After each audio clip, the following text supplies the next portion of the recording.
Who recalls Leisure Suit Larry? I sure do. It was one of my first experiences on a DOS computer back in late 80s.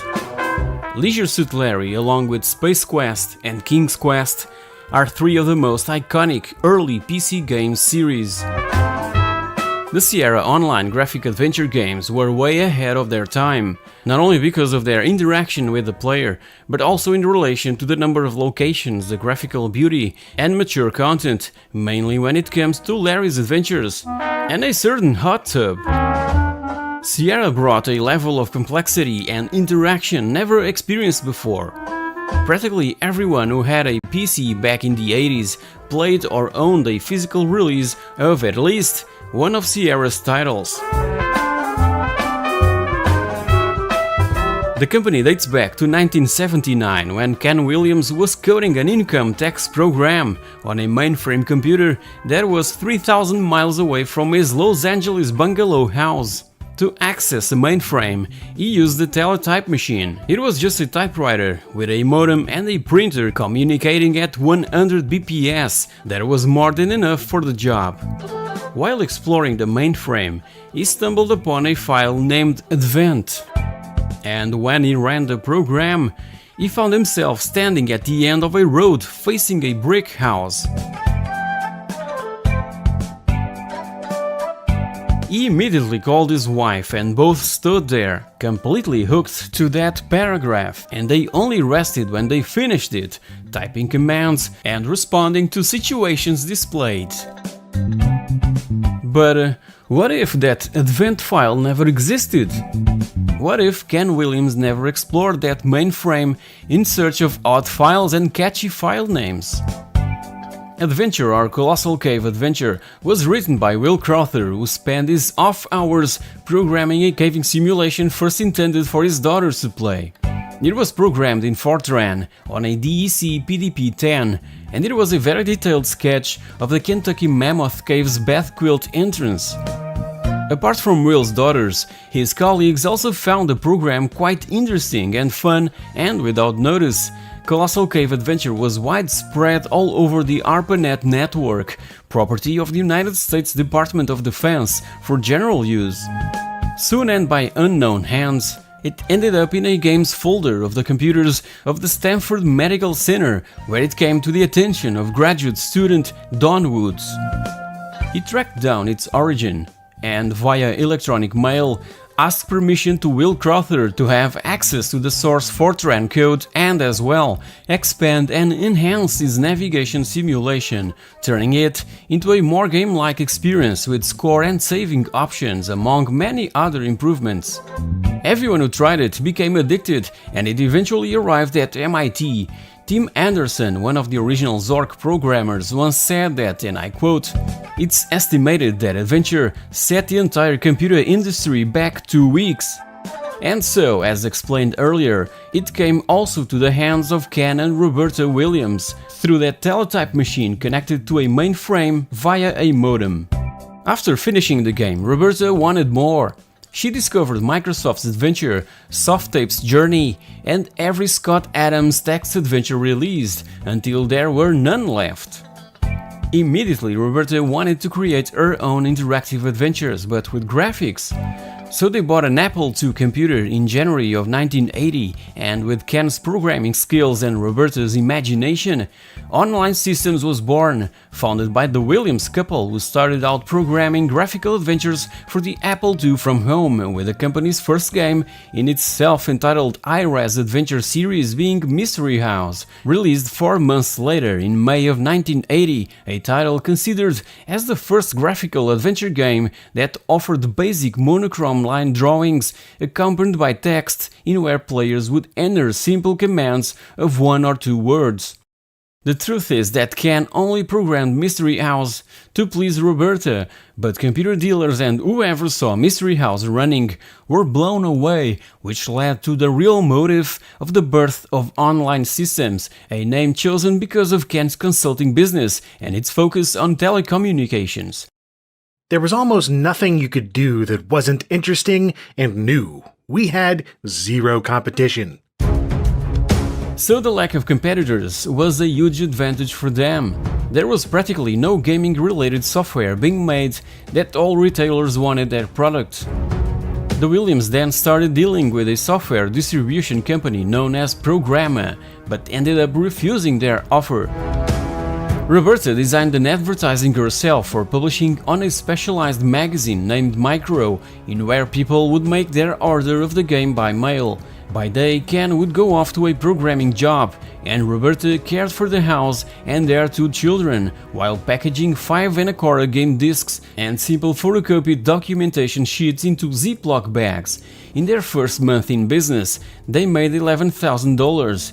In the second, $20,000. In the third, $30,000. It went on to sell more than 10,000 copies, something quite unique at the time, because there wasn't properly a home software market of any kind to speak of. And it's imperative to emphasize that they sold the game directly from their own house. They even gave clues to players using their family telephone line. The success of early titles such as Mystery House, Wizard and the Princess, and even Jawbreaker, that is simply a Pac-Man clone, saw the company enjoying a significant injection of money.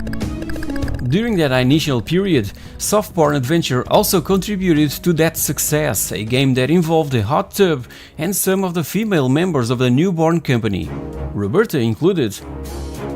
Mission Asteroid was a follow-up on Sierra's iRes Adventure series, curiously numbered as 0, even being the 3rd release. So in mid-1982, Ken leaves his day job and, together with his wife, renamed the company to Sierra Online, mainly because there was already a large company who owned the rights for the name Online Systems. Now being based at Yosemite in the Sierra Nevada mountains, the couple decided on Sierra Online, a name that would soon become synonymous of engaging and thrilling adventure video games. Things were looking pretty bright for the Williams, with magazines and TV shows begging for exclusive interviews, big corporations offering millions to buy their whole operation, investors lining up offering money and advice, etc, etc. Even Disney and Jim Henson wanted to talk about licensing deals. And in late 1982, it was time for IBM to come knocking at the Williams' door, asking if they were willing to develop software for their new home computer. For a computer guru such as Ken, IBM was the biggest and most powerful company in the world. Ultimately, the Williams said yes to all of them, except for the buyout offers. All those companies and people were telling Ken that the new low-cost home computers were the wave of the future, replacing the old Atari VCS video game system. The new Commodore VIC-20 and the TI-99/4A were selling well and fast. So the advice was to get the most games out there for those new home computer users that were hungry for games for their brand new machines. And the simpler those games were, the quicker they were also to be ported from platform to platform, and especially onto cards for all those users that didn't own or never used a cassette drive. So Ken made plans to have 100 separate products ready for release right in 1983. For that to be possible, he hired dozens of programmers to fabricate action games that could be easily ported from one system to the other. We believe the home computer market to be so explosive that title saturation is impossible. The number of new machines competing for the Apple/Atari segment in 1983 will create a perpetually new market hungry for winning 1982 titles. We will exploit this opportunity. To house the rapid all-growing Sierra family of now almost 100 people, the owner of the current facilities offered to construct a new building in a location that suited perfectly with the company's state of mind. Ken agreed, accepting a monthly rent of $25,000, and along with Sierra's new offices, the Williams hired an architect to design their new $800,000 dream house by the Fresno River, complete with racquetball and volleyball courts. Even a mini arcade with the latest games was included. By the time they moved into the new house, by September of 1983, things weren't so bright anymore. Sales were slow, and the biggest disappointment of the year was related to the partnership deal with Big Media and the commercial flop of Dark Crystal, also associated with the fact that it was running on a now obsolete high-res adventure game engine. In contrast, the one and only real hits of the year came from John Harris, one of the first programmers working for Sierra Online, previously responsible for the Pac-Man clone Jawbreaker, and now for the officially licensed port of the arcade game Frogger. And for the spare of Ken Williams, it was Frogger, the big Sierra hit of 1983. There have always been differences between the two, and the environment would become polluted every time they crossed paths. John Harris even left Sierra Online that year and went on working for Synapse Software, a company he considered more quality-oriented. Things were starting to become unbearable. The new building and staff increased their expenses enormously. Much of the software being produced relied on carts, which were way more expensive to manufacture than tapes or discs and took much longer to duplicate. And because much of the industry is following Sierra's steps, the cartridge manufacturing was at its peak of production. As an example, to get games ready for the Christmas rush, companies had to send them to manufacturing 6 months in advance. But the worst happened. The second half of '83 was really harsh to Sierra Online. The video game crash, as it became known, left the company with tens of thousands of unsold cards just sitting in warehouses, and the machines for which those cards were made weren't at all the next big thing, as those self-declared brilliant minds predicted to Ken Williams a few months before. Millions of dollars of inventory were doomed, and no one was willing to buy them. Sierra Online was struggling to pay their bills, and the only thing left to do was to start cutting. It went from 100 employees to just around 20.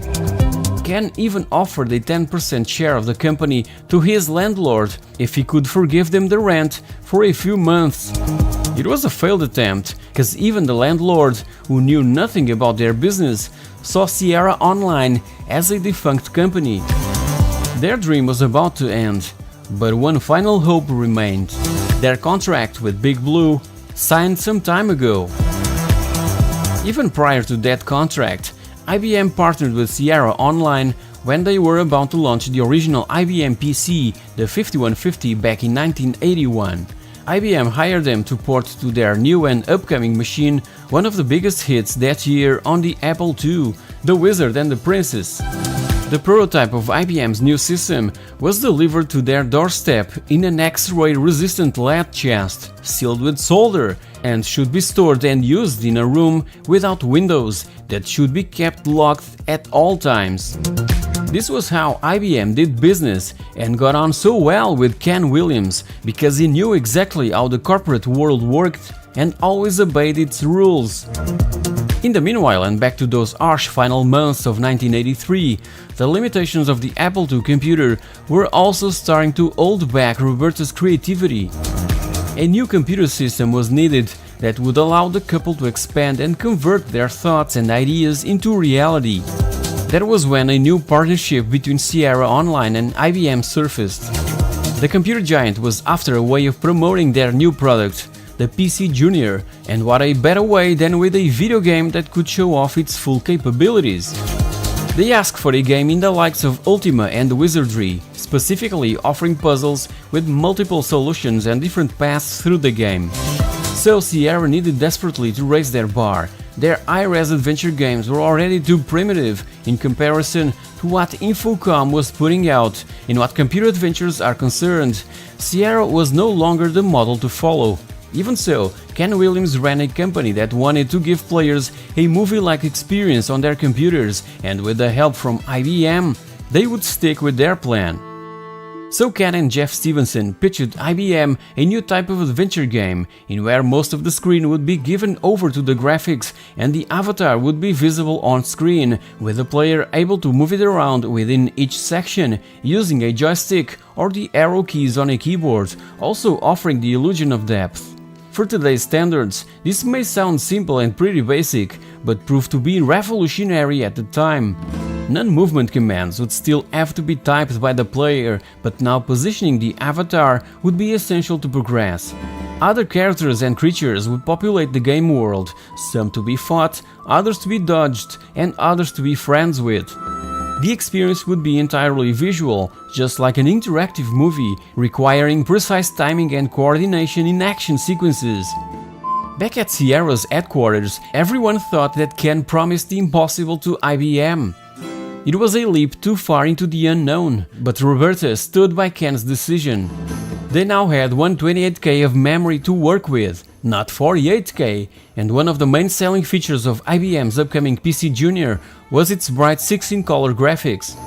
Artists would still have to draw each scene on paper, but now using colored pencils, and these drawings would then be traced using a graphics tablet connected to a computer, where they would be stored using the vector graphics techniques Ken had developed back in the days of Mystery House and The Wizard and the Princess.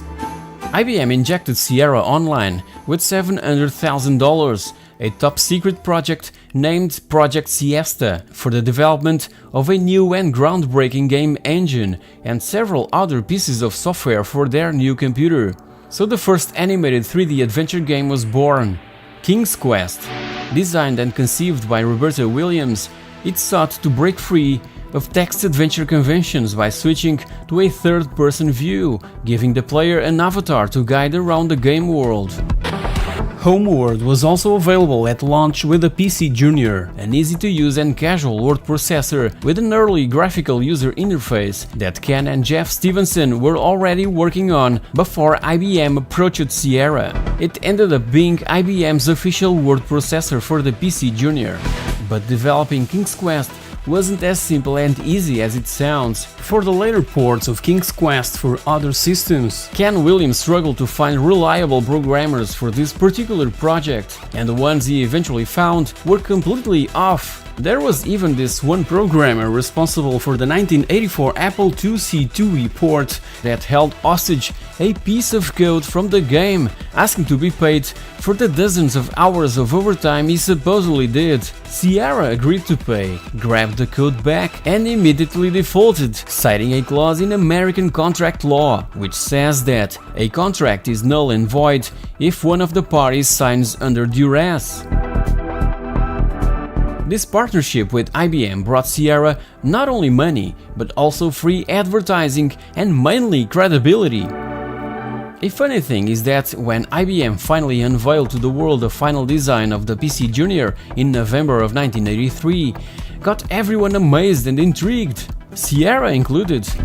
With all their involvement in the machine's development, they never had access to a real production model, and by the time the PC Junior was shipped to stores in March of 1984, Ken Williams had to drive to a Computerland store down the road to buy his own. And on his way home, he decided to make a stop at the cinema, leaving the PC Junior in his car. It ended up stolen. But and despite all their combined efforts, the PC Junior failed to impress the public. It became IBM's biggest commercial flop. However, King's Quest was amazing in its time. Reviewers and magazines devoted to other systems talked about it, because it was indeed revolutionary. But as said, there weren't enough PC Juniors being sold that could save Sierra. They had the right game on the wrong platform. This pretty much looked like Ken's final bad decision that was about to kill his company once and for all. In the meanwhile, two new machines were announced and arriving just a month after the launch of the PC Junior, the Apple IIc and the Tandy 1000, both shipped from factory with 128K of RAM. Gladly, Sierra retained the license to their AGI system, a system that will allow to run King's Quest in just 128K of memory. So they rapidly ported King's Quest to those two brand new machines, and it was on the Tandy 1000 that the game became a hit. In the end, it was Radio Shack who placed Sierra on the map. The Williams couple made a fortune selling games for the Tandy 1000 and at Radio Shack stores due to the commercial success of the machine. Slowly, Sierra Online was being pulled back from the edge of the cliff. Much of the game's $850,000 of development cost was funded by IBM, And by the end of 1985, also driven by the commercial success of King's Quest II that was already making the delight of fans, the company was paying all their bills and starting to grow once again. A lesson was learned. The AGI system was capable of producing beautiful and graphically detailed locations, and the freedom, the chance to perform different actions on different objects, and the extensive vocabulary offered the chance to create fascinating, unseen and unique worlds, allowing Sierra Online to hire more developers to work with this new tool that resulted in some of the most iconic franchises in gaming history: Space Quest, Leisure Suit Larry and Police Quest. This came at the perfect time and to the perfect platform. Back in the day, using MS-DOS was something for geeks. Running a computer back in those days was a true challenge, an intricate puzzle and a really unforgiving one. So all these factors were perfect for Sierra's adventure games, thus the success and acceptance from the public, aka geeks, from the 80s and early 90s. Characters in early Sierra adventures were controlled entirely using a keyboard or joystick, and most interactions were handled through a text parser. Since the action takes place in real time and doesn't pause when we type, certain games require that we either get better at our keyboard skills or simply by typing the next command before entering a dangerous situation, waiting to trigger it with the enter key at the right time. Given the controls, it's very easy to walk off cliffs or otherwise get ourselves killed in rather awkward and stupid reasons. Their games featured numerous dead ends. Forgetting to grab an item could be disastrous later down the road, even killing the character suddenly, requiring constant saving and reloading. As the name suggests, King's Quest is about a kingdom with wizards, witches, magic spells, and so on. The original PC Junior release was quite simple, but the re-releases were greatly expanded and subtitled Quest for the Crown.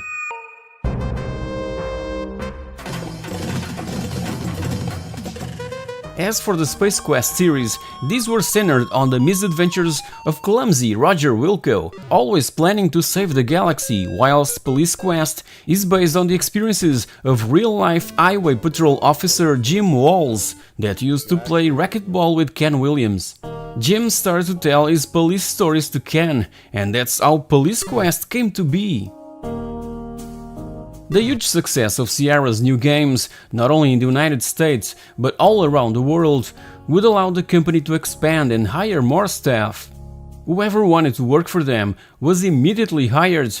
And during these initial years, employees didn't even have to bother to go to work at Sierra's remote headquarters in the forests of California. They could do it remotely, from the comforts of their own homes.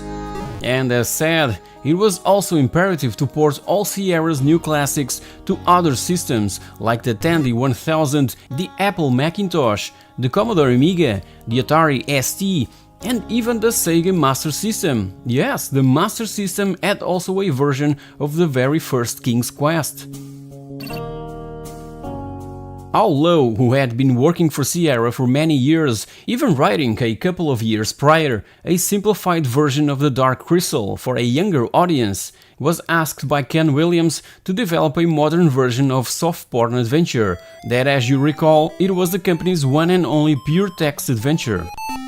So the Leisure Suit Larry series was born, with this first entry named Leisure Suit Larry in the Land of the Launch Lizards, a game that ended up also winning the Software Publishers Association's Best Adventure Game Award in 1987. It was one of the most pirated games that year, simply because it sold more hint books than actual copies of the game.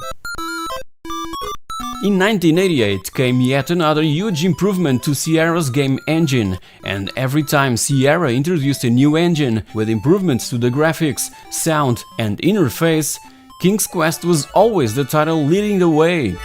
Titles like King's Quest IV, Space Quest III and Leisure Suit Larry 2 would take advantage of this new version of the game engine, not only allowing basic mouse control and offering a pop-up box, but mainly expanding the sound design and graphical quality.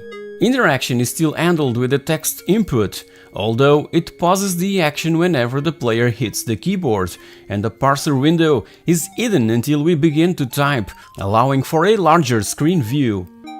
And by 1990, entering the VGA era, Sierra adopted the icon-driven mouse input, similar to what Lucasfilm, later renamed to LucasArts, was offering with their SCUM engine, and soon the most successful and first 256-color game from Sierra was released, King's Quest V, which sold more than 500,000 copies, a record that wasn't beaten for years.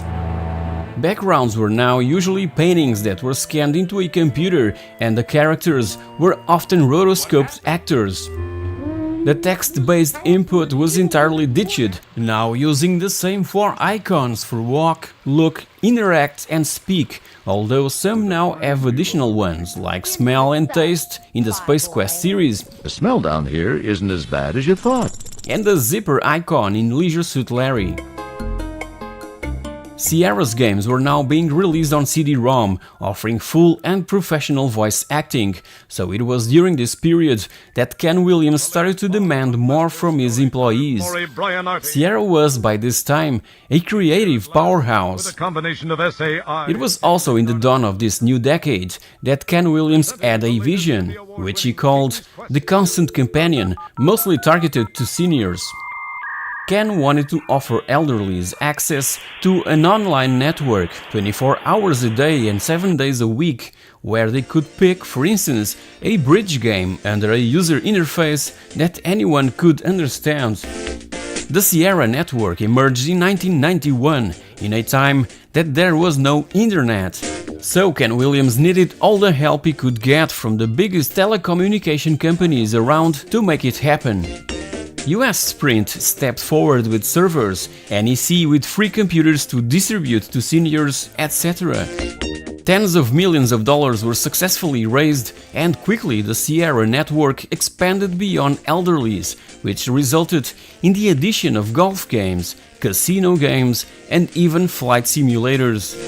It was indeed the dawn of a brand new era, with AT&T and Microsoft battling each other for a partnership with Sierra. Eventually, AT&T won that battle, gaining the right to purchase half of the Sierra network. Soon the other half of the network ended up in the hands of AT&T, with the condition that Sierra could have a proprietary position to build the games that would run on the now renamed Imagination network. This move by Ken Williams made total sense, letting AT&T focus on running the network. That was something that they obviously did well, and Sierra Online continued to focus on building and expanding its games catalog. But the worst happened. AT&T wanted total freedom to do what they wanted to do with the Imagination network. Sierra's games were being rejected by the new owner, and the network was even being recoded to not being compatible with Sierra's proprietary programming language. Ken's worst dreams became reality, and his baby was lost forever. This could have been huge, but the greed and ignorance of AT&T prevented the future to become the present.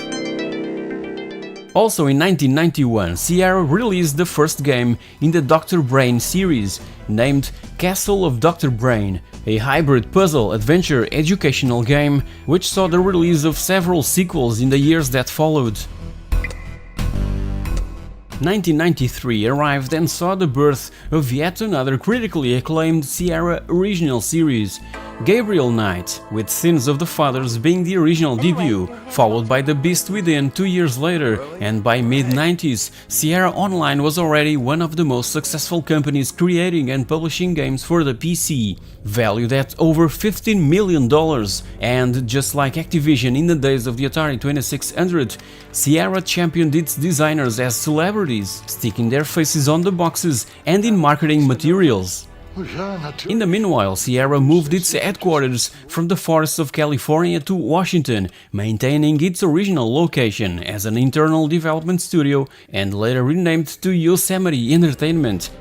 In the meanwhile, and since late 80s, that Sierra had been publishing games from Japanese developer Game Arts, having also acquired around 1990 Dynamics, an Oregon-based software house specialized in tank and flight simulators like Red Baron, but that also developed 3 adventure games: Rise of the Dragon, Art of China, and The Adventures of Willy Beamish.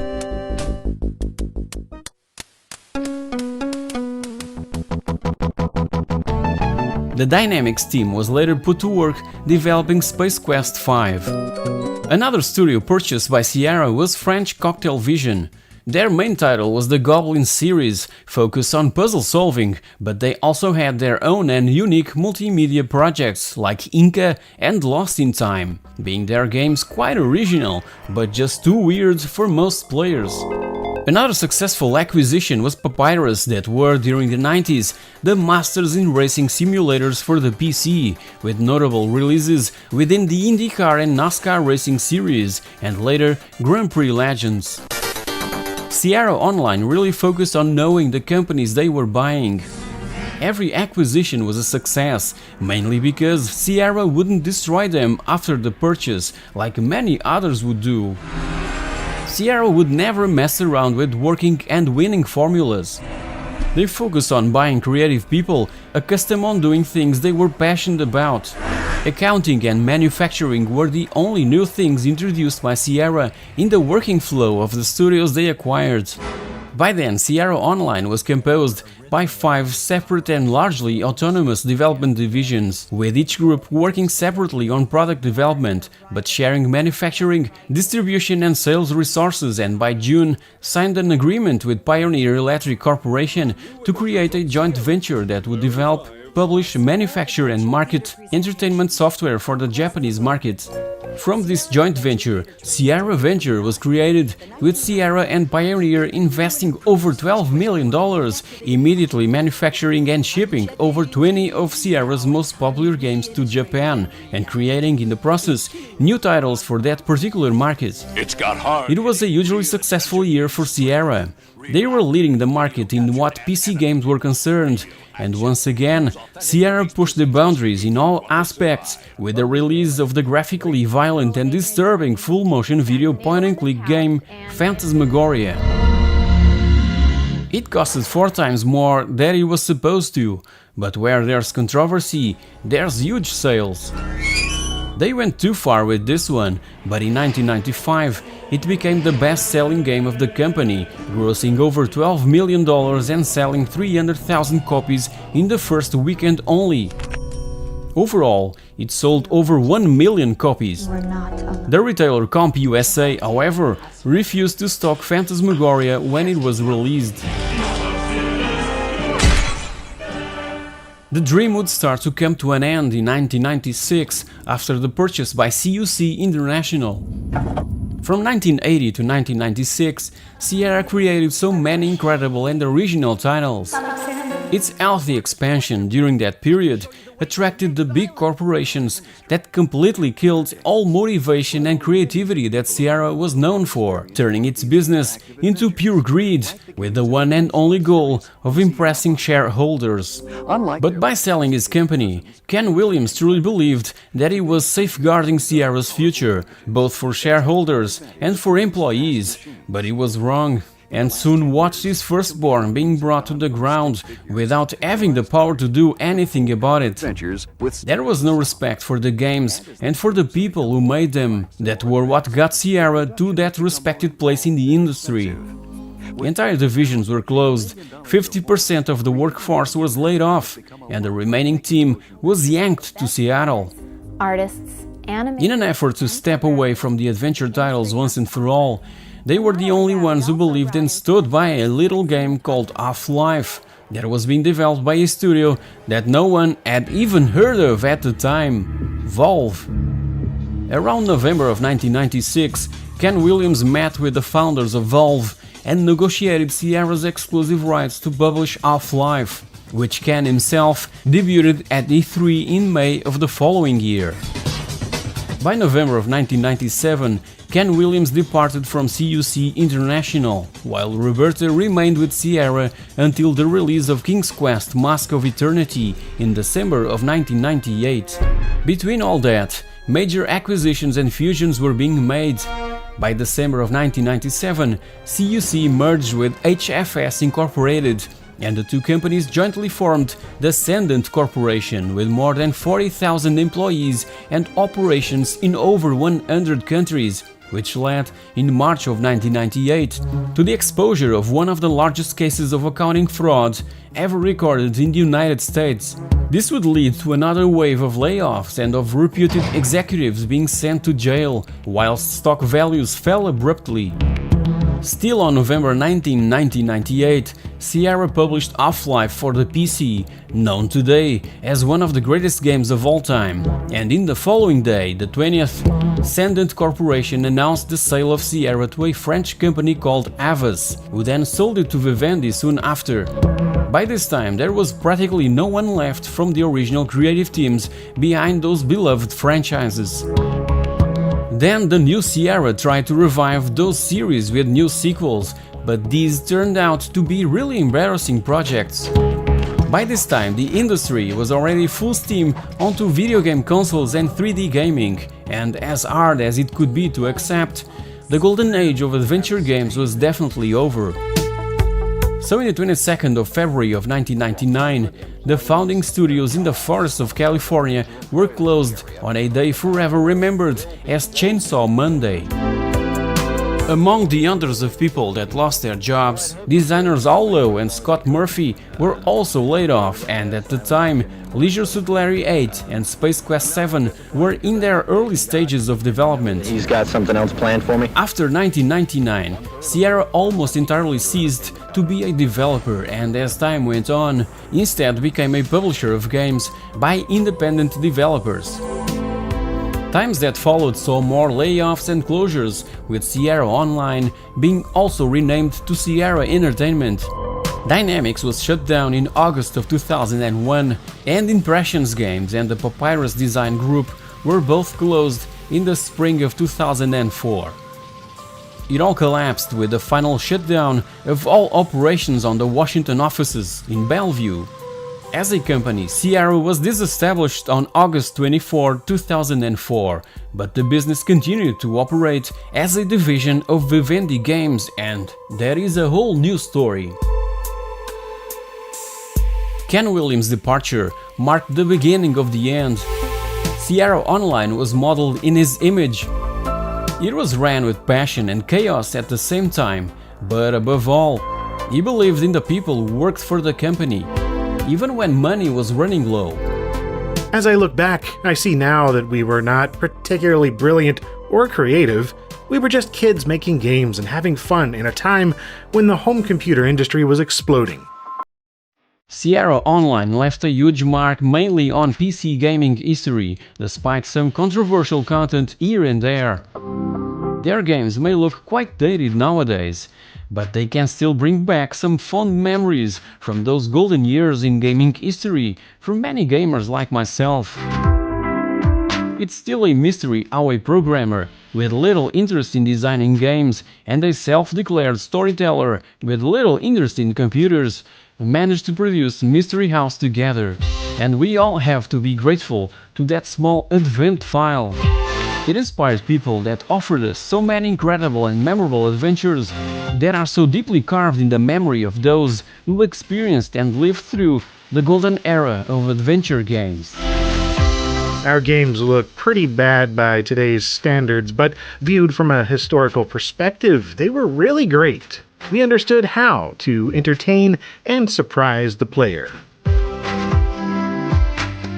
Thank you very much for watching, and I'll catch you all in my next video. Cheers!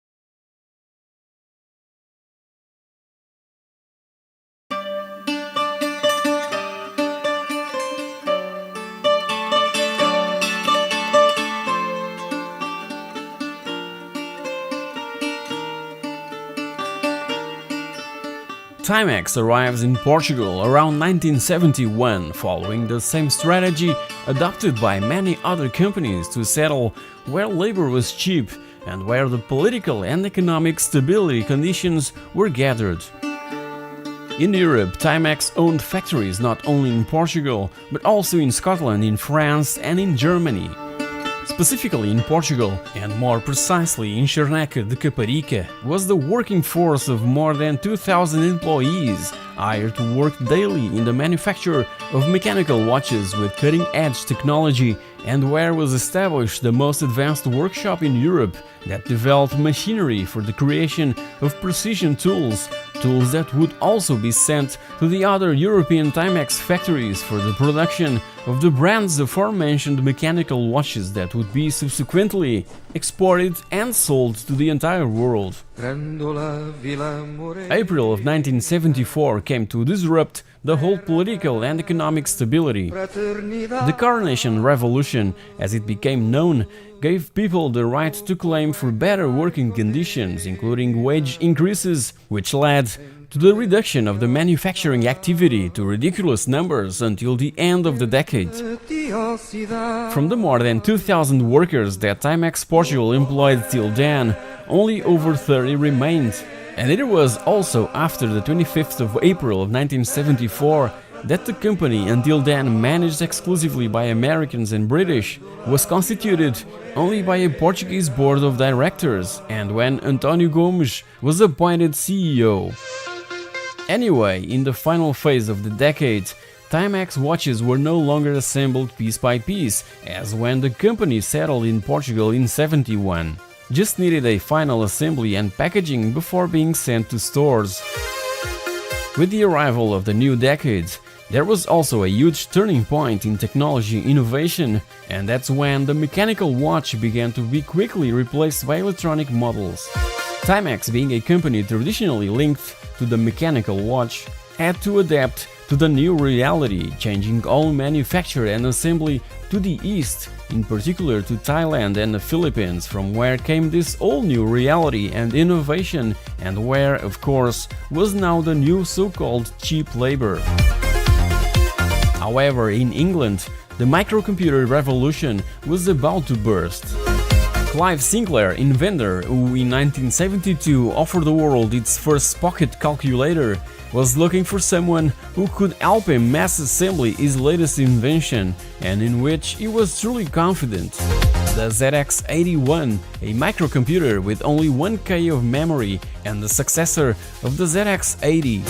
This partnership between Sinclair Research and Timex Corporation arose after the difficulties that Sinclair had to satisfy all requests and orders that the ZX80 was target, that led to waiting lists of several months, simply because it was the cheapest and accessible microcomputer that the market had ever seen. So, taking advantage of the euphoria of the consumer around microcomputers and the decreasing demand for wristwatches, Timex accepts to venture in areas that were not very familiar to them, as was the case in the pharmaceutical area, which later turned out to be a disaster, but it would provide the diversification of their own offer, as well as keep the jobs of all the employees from the Timex complex in Dundee, composed of 8 factories that was the major employer of that area of Scotland.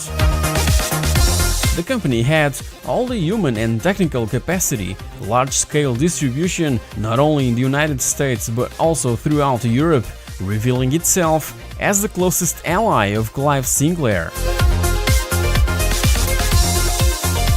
In the meanwhile, to stay in business, Timex Portugal was being subcontracted by large companies such as Control Data and IBM for high-precision work, as was the case in the manufacture of printed circuit boards and later read ads for hard drives, not only by having a whole assembly and packaging infrastructure previously installed, but also for having adequate facilities for that purpose, where the dust and unwanted particles wouldn't penetrate during the more meticulous steps. In addition to the subcontracting of services by IBM and Control Data, Timex Portugal continued to provide after-sales service to the business of wristwatches and circa 1981 employed approximately 80 people at a time when the Scottish factory was already manufacturing the Sinclair ZX81 in large scale.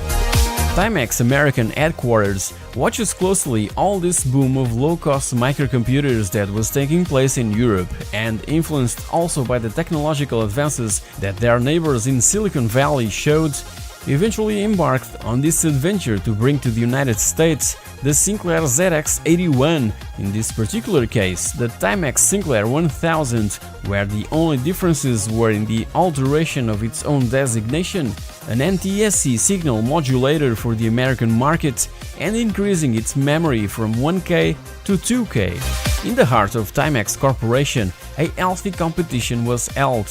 Where should this alternative model be manufactured? In Scotland or in Portugal? As was written in history books, the Portuguese factory eventually won this battle, thanks to the effort and dedication of António Gomes, as told, CEO of Timex Portugal since the 25th of April of 1974. Then the big challenge would be to produce 500 TS1000 models per day. The enthusiasm and commitment within the Portuguese Timex organization was such that at the end of the first half of 1983, the company had already employed around 1,000 workers, and daily near 2,000 computers were manufactured, all intended for the American market, along with the 16K memory modules known as RAM packs. Anticipating sales for Christmas of '83, a peak of production of 10,000 machines per day was recorded. However, in the United States, Commodore was adopting an aggressive pricing policy, offering huge coupon discounts to whoever returned a used computer or console in exchange for the purchase of one of their more recent machines. Already at that time, the American market was protecting the consumer, who had the right to complain and return the product if it wasn't of their liking. Thus, the TS1000 was returned to stores for several reasons: memory problems, overheating, the programs on tape would not load at the first try, the keyboard was not designed for the hands of the Americans, that on average are bigger than those of Europeans, among many other situations. Thus, it was imperative to find solutions at a hardware level that could correct or mitigate these problems. In the meanwhile, in Europe, many of these issues were also reported, but unlike in the United States, do-it-yourself magazines were sold that proposed and solved many of these issues, teaching and entertaining the end user that would put their own hands to work trying to rectify those problems in the comfort of their homes. I must highlight that by then in Europe, the end user or consumer had virtually no rights after the purchase. The solution for the American TS1000 went through a new project, the TS1500. This would be based on the ZX Spectrum, which in the meanwhile had already begun to be manufactured in Scotland. Offered 16K of memory within an identical ZX Spectrum case, but now in silver, and that also housed various fixes implemented by American and Portuguese Timex technicians. Despite all these corrections and innovations, the computers continue to depend on the loading of programs and games via tape. So Timex partnered with Sampo to manufacture a cassette player and recorder known as TS2020 that would be sold alongside with the TS1500, trying to eliminate those annoying software loading problems. This set was also marketed in the form of an educational pack, oriented specifically to teachers, in a carrying case, along with an extensive collection of literature and programs on tape. Even so, the American market was still not convinced, what led to Timex Corporation in the United States to grab the project themselves, developing and designing a new machine, which was baptized as TS2068 and arriving to stores in November of 1983. Had 72K of memory, bigger and more entertainment oriented, with a cartridge slot instead of the traditional tape player and recorder. At the same time, mostly for the Portuguese and Polish markets and fully developed in Portugal, the TC2048 project emerged. This was a direct rival of the extremely popular ZX Spectrum, which was also sold in the country by this time, and based on the TS2068, created exclusively for the United States. I must also highlight that all development around the TC2048 contemplated the manufacture and supply by several Portuguese companies, not only for the integrated circuits, but also for the molds for the cases, for the membranes, and for the metallic insulating paint. But the biggest problem remained. The loading of programs and games continued to be carried out using the temperamental tapes. So Timex Portugal started the development of a floppy disk interface and operating system, the TOS. This new equipment was named Timex FDD and presented in 3 separate boxes: the power supply, the controller and the floppy drive, leading to many of its users to name it as FDD3, a fairly advanced system in relation to the micro drives that by that time had already been presented in the UK by Clive Sinclair as a solution for the replacement of the traditional tapes. The micro drives were also tapes, but in a micro format, and by the way, still very unpredictable. Timex Portugal had thus developed a more advanced, fast and safe form of reading software, innovating and leading the project further with the creation, in partnership with the INESC, a second version of their floppy drive unit. The new model, named FDD 3000, was now confined to a single box where, in addition to the controller and power supply, were available not 1, but 2 floppy drives. Was nothing more than another computer with a Z80 processor running at 4 MHz connected to the TC2048, expanding the processing power and memory since it offered 64K of RAM and the already mentioned 3-inch floppy drives. In Portugal there were also those who dedicated themselves to create programs and games for these machines, in universities and in the comfort of their own bedrooms, not as evident as in England or in Spain. Some classics emerged, such as Paradise Café or Alien Evolution, the latter quite cherished by the English press.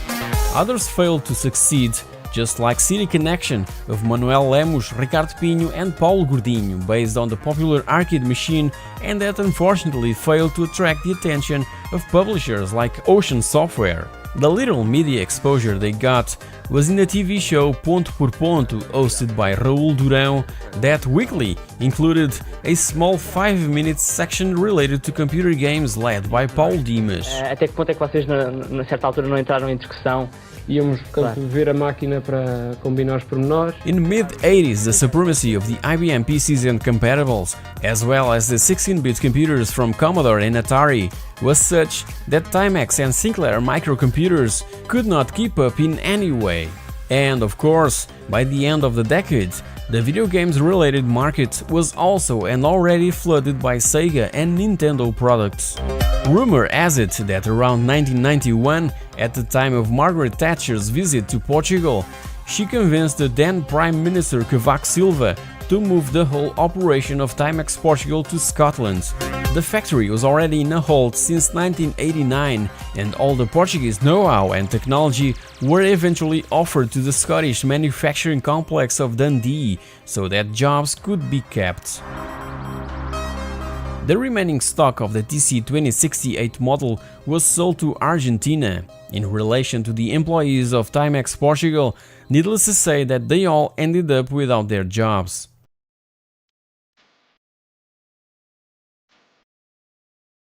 Not being a Portuguese brand, Timex was responsible for the awakening of interest for computers in that country, because it introduced on the market low-priced personal computers that around 1985 attained an internal volume of more than 150,000 units, one of the highest penetration rates per family in Europe. A whole new Portuguese industry was generated thanks to Timex, which contributed greatly to the creation of a national culture and adherence to a brand new technological world that continues to unite an entire generation that since then follows the evolution of this amazing world, because, believe it or not, video games were the biggest drivers of the tremendous sales success of the ZX Spectrum and the Timex Computer 2048 in Portugal.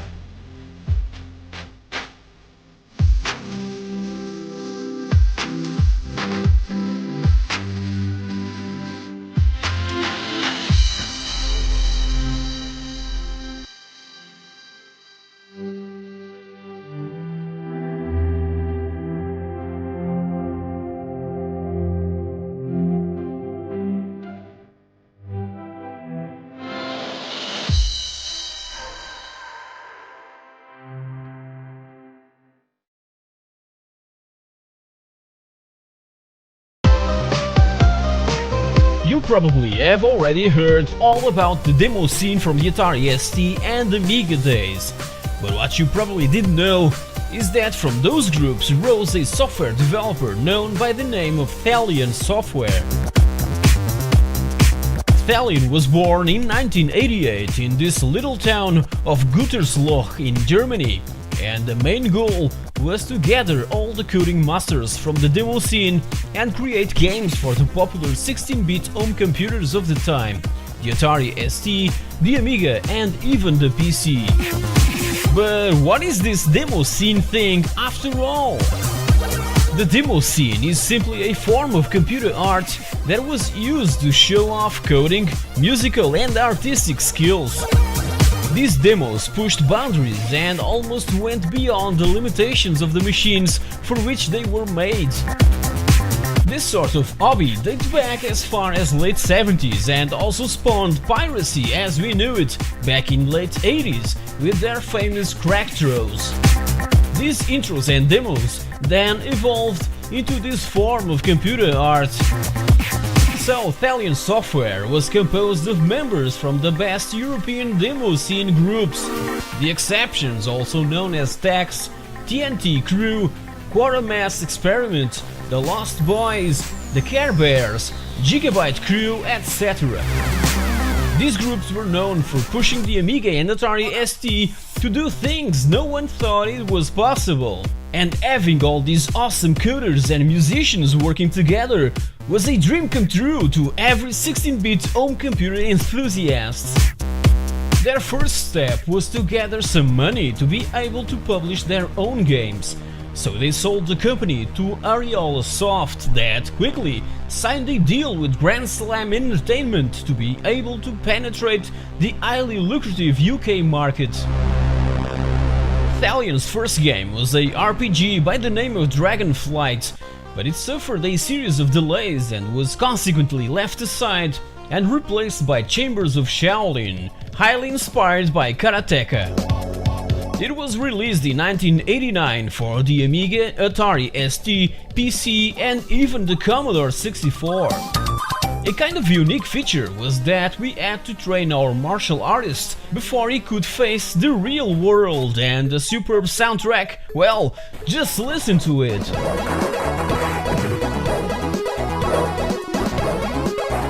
It was 4 years later also released for the Amiga CD32. It was a pretty good start for Thalion's first venture into video game development, so things would get even better. The very peak of creativity for video game development on 16-bit home computers was reached in late 80s, and Thalion had all the skills needed to triumph. In 1990, Thalion released their first year compilation for the Atari ST and Amiga, which included a Thalion t-shirt along with 4 games. Then in 1991, the very first ever officially licensed flight simulator, a 320 Airbus.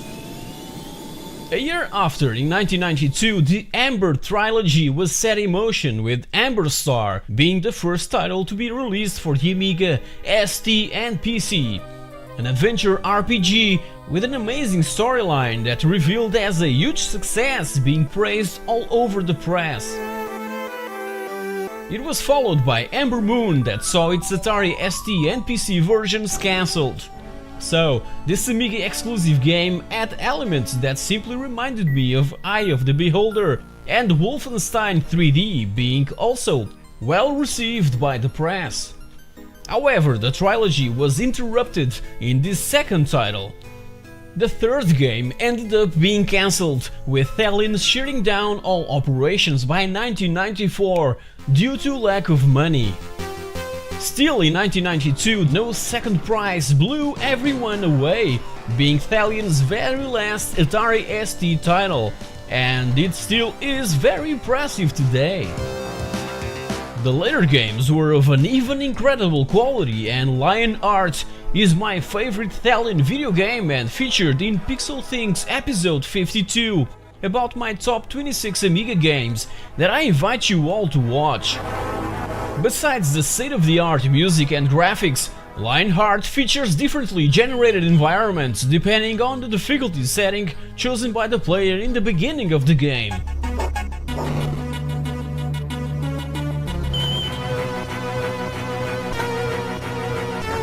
Thalion's attention to detail with beautiful graphics, astonishing music and overwhelming storytelling was due to the team's true passion for video games.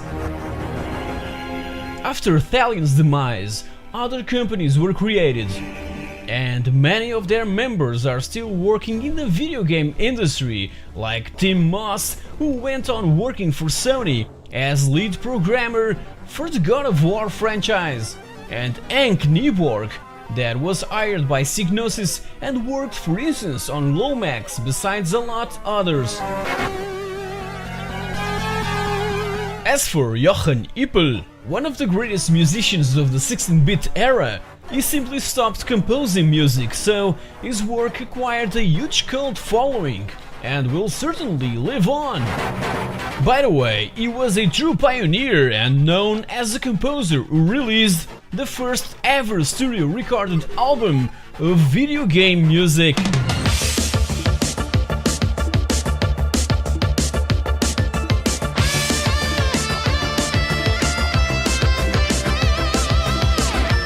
So guys, hope you've enjoyed this episode, and if you did, like, share and subscribe to the pixelthing. Brothers Rui Caneira started this adventure initially as a team of programmers, making their own amateur little games back in early 80s. Their first contact was with a Sinclair ZX81, and the original name of their newborn company was NCM. In the company's first months, the three brothers would do all the coding, get tapes ready for recording that they would do also by themselves, printed the manuals and inlays for the cassette plastic cases, and even designed the ads for publishing in magazines and newspapers. The one you're seeing here was the very first Dynamics advert published in Spanish ZX magazine. By April the 25th, but only in the 8th of May, arrived the first mail order. Dynamic was in business. So their first title and first duplicated cassette was released after that order of May 8th of 1984, and was a text adventure by the name of Yength, La Fuente de la Juventud, the fountain of youth, for the ZX Spectrum, followed by a powerful graphic design program. Arist also advertised in specialized Spanish press during Dynamic's first year. Their first commercial success would come right in 1984 with the release of Saima Zoom, the first game of a highly successful trilogy, with Johnny Jones as the main character, slightly inspired by Indiana Jones. A sequel followed, Babaliba, a technically and visually impressive and superior title. Still in 1984, Map Snatch grabbed players addicted to Risk, the board game, with its high level of complexity and difficulty that had to be reduced just before launch to make it accessible to casual players. Video Olympic came right after, being the first Spanish sports simulation that came about by the team's addictiveness to Konami's track and field and hypersports coin-op games, becoming Dynamic's first big success, both in Spain and in the UK, here with a subtle name translation and distributed by Mastertronic. So by 1985, Gremlin Graphics also began to take notice of the high quality of Dynamic's products and signed a deal to publish in the UK the brand new Abu Simbel Profanation, in the works for half a year, and the third chapter and sequel to Baba Liba, and was the first game from Dynamic to have a double-page advert on magazines. This year also saw the release of a 3D boxing simulation by the name of Rocky, that was also published in the United Kingdom by Gremlin Graphics. Meanwhile, Rocky was renamed to Rocco, due to obvious reasons. These two covers, drawn by Spanish illustrator Alfonso Azpiri, started this healthy competition between publishers. The cover and advert for Abu Simbel Profanation was probably what placed Dynamic on the map. And by then, in a time where our own imagination played a major role when playing video games for 8-bit home computers, covers drawn by renowned artists would really embellish all those pixels and make us fly and incarnate the hero portrayed in the front of that little plastic case. Arcade coin-op games were always a huge source of inspiration for video game developers, and Bank Panic by Sega was responsible for the development of West Bank, an arcade shoot-'em-up that would also be published in the UK by Gremlin Graphics. 1985 was also the year for Ole Toro, that simulated that well-known Spanish tradition of bullfighting that was not very well received by the English press and gamers, but applauded in Spain along with a futuristic Sgrizam set in the 25th century, and in where we have to rescue Princess Daxofin that has been kidnapped by warriors from the planet Kindos. Ah, and don't forget the treasure! This setting of princesses in distress would soon be used by all other software houses. Besides development of groundbreaking video games, Dynamic was always in search of improvement for their own programming techniques, so they developed a complete and sophisticated high-speed routine that could reduce the loading process to about half the time. 1986 was one of the greatest for Dynamic, that saw the overwhelming success of Camelot Warriors, both in Spain and in the UK. Probably because of its astonishing cover by, again, Alfonso Azpiri, and the clever advertising campaign that grabbed the readers of specialized magazines. It was the very first time that Dynamic would publish a video game to all four most popular 8-bit home computers: ZX Spectrum, Amstrad CPC, MSX and Commodore 64. The game also introduced a primitive DRM system that was violated in a matter of days, but originated a significant growth in Dynamic's revenue. By then, anti-piracy protection systems were becoming more and more imperative due to the exponential growth of piracy for these home computers that relied on audio cassettes to store software and video games. Dustin was another groundbreaking video game with sprites and graphics in this sort of 3D environment. It tells the story of a burglar, and the ZX Spectrum was the only version published in the United Kingdom, but in a different fashion, in a Your Sinclair cover tape. Still in 1986, Fantomas 1 and 2 were also huge hits and distributed in the UK by Codemasters.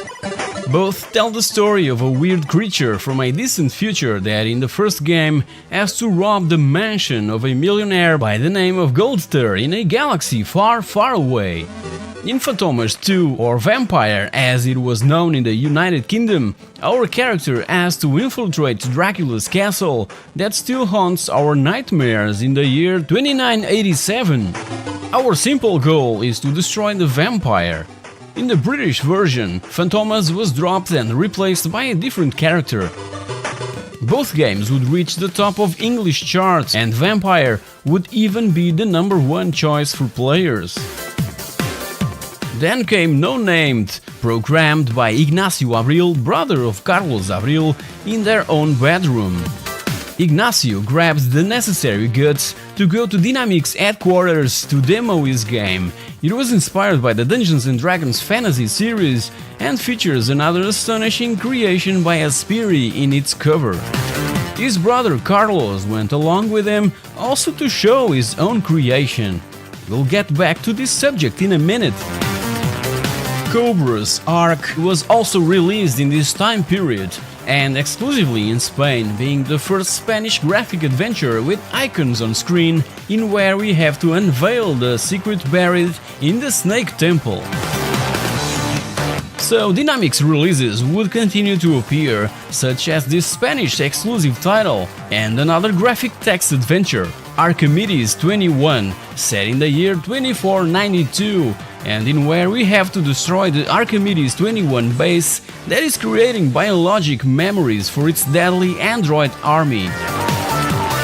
In early 1987, by March to be more precise, a huge anti-piracy battle was underway that united practically all developers and publishers in Spain.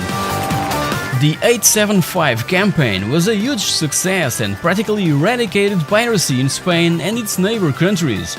In places like the Rastro de Madrid, pirated software was practically a thing from the past, but even so, players would always make a copy of the latest and greatest hit to his friend or neighbor.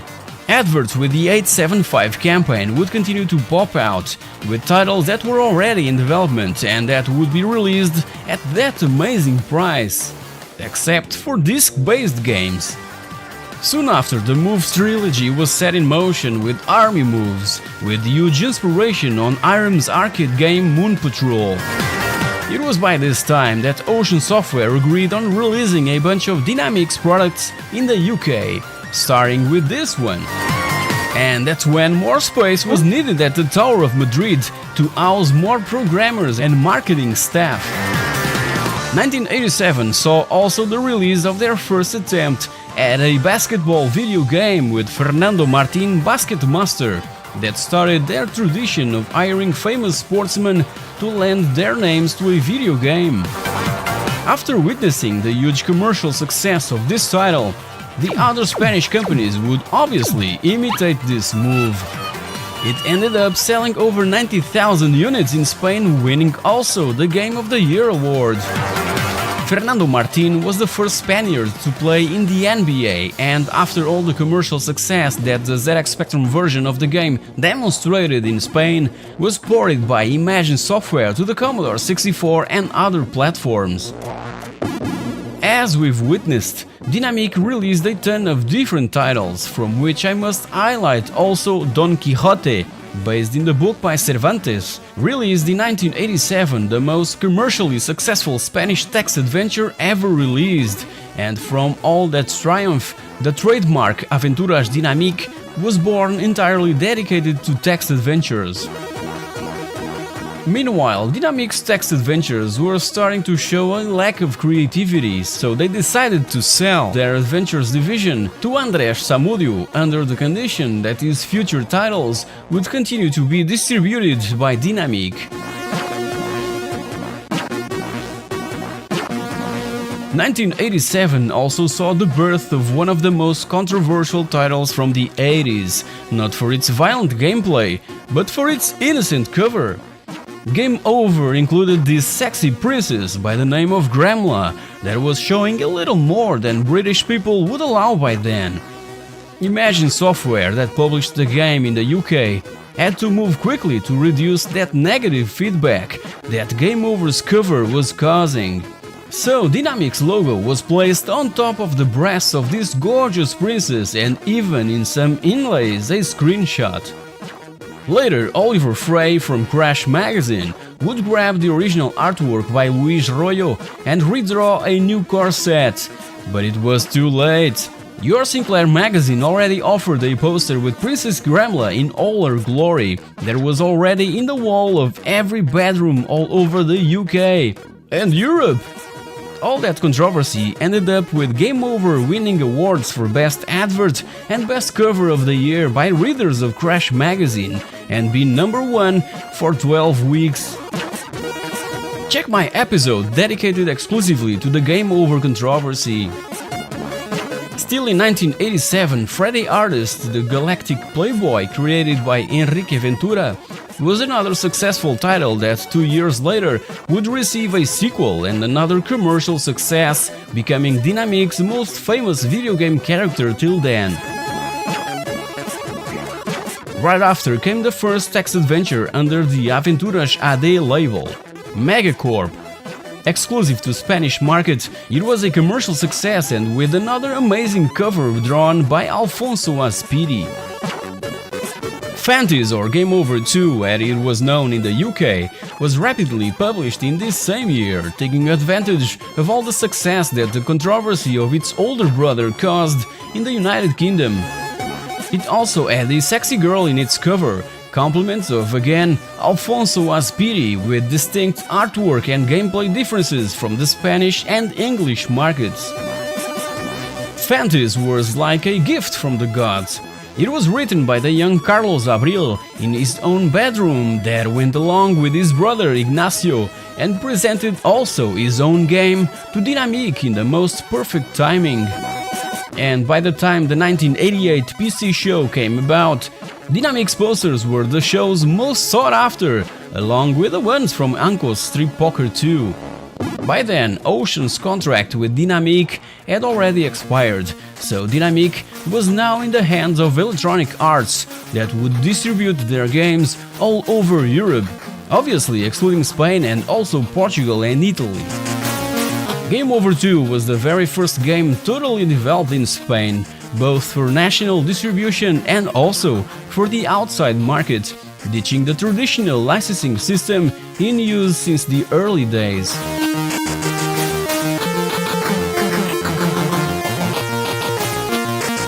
So 1988 started with two brand new characters, Undra and Turbo Girl. In Undra, we must go and rescue the king of the Northern Vikings, that is just the father of the main character, and in Turbo Girl, we play as a lieutenant from a special galactic task force. She looks a really nice girl, I'll promote her to captain in just a bit. Then a roller coaster of new titles came for the delight of players. La Guerra de las Vajillas, a graphic text adventure highly inspired by Star Wars Episode 4 A New Hope, with a comical twist. Capitan Sevilla, known as Captain S in the UK, that tells the story of yet another superhero from Dynamic that gets his powers by hitting radioactive sausages.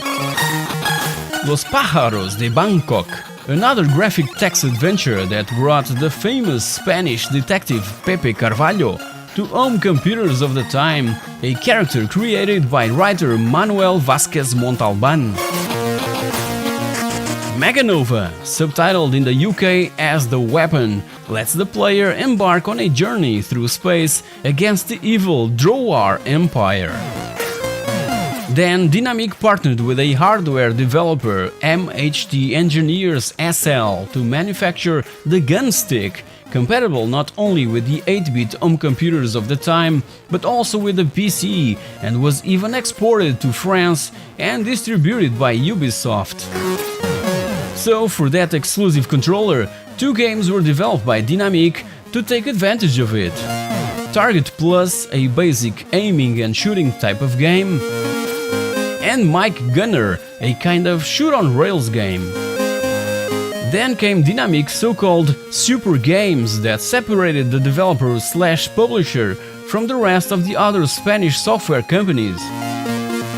So along came Aspar GP Master that gathered a team of experts in programming and a huge media coverage following Dynamic's philosophy of releasing 5 or 6 sports simulation games per year and turn them into #1 hits.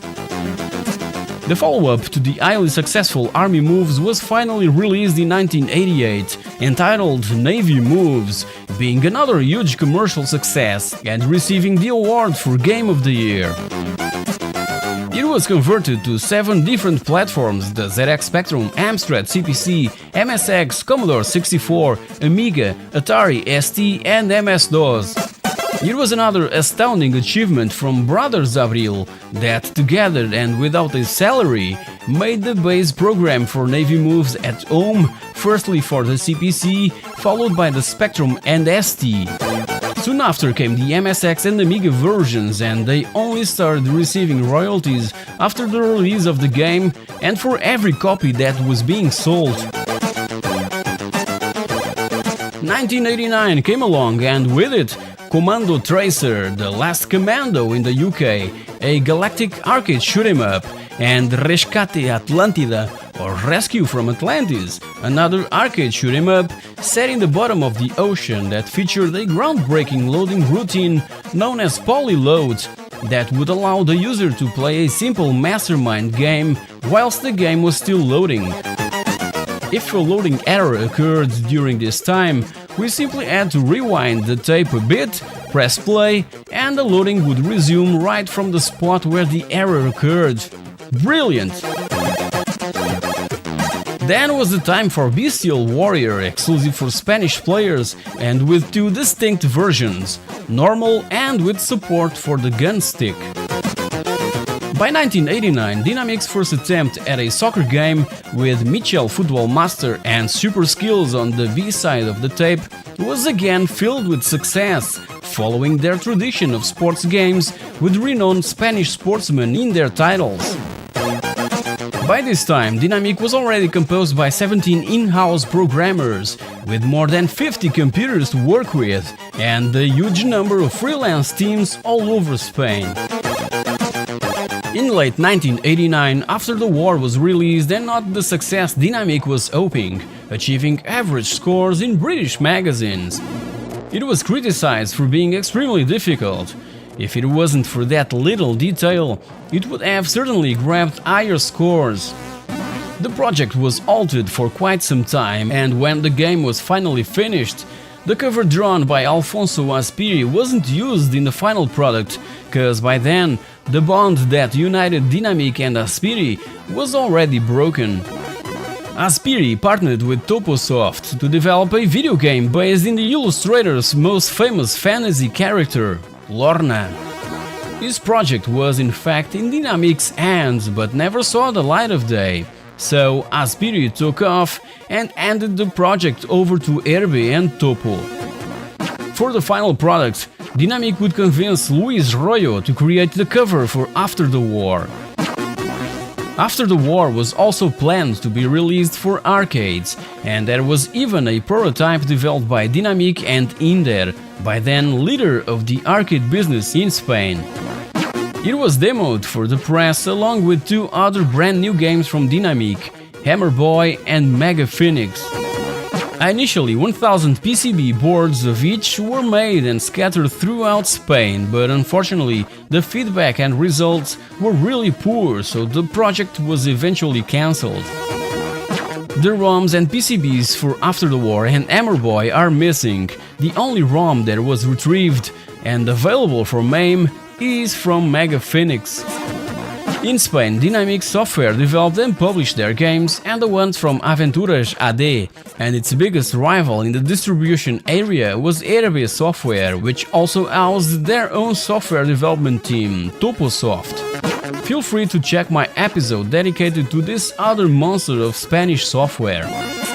So by the end of the decade, and with the advent of 16-bit systems, the golden era of Spanish software started to fade out.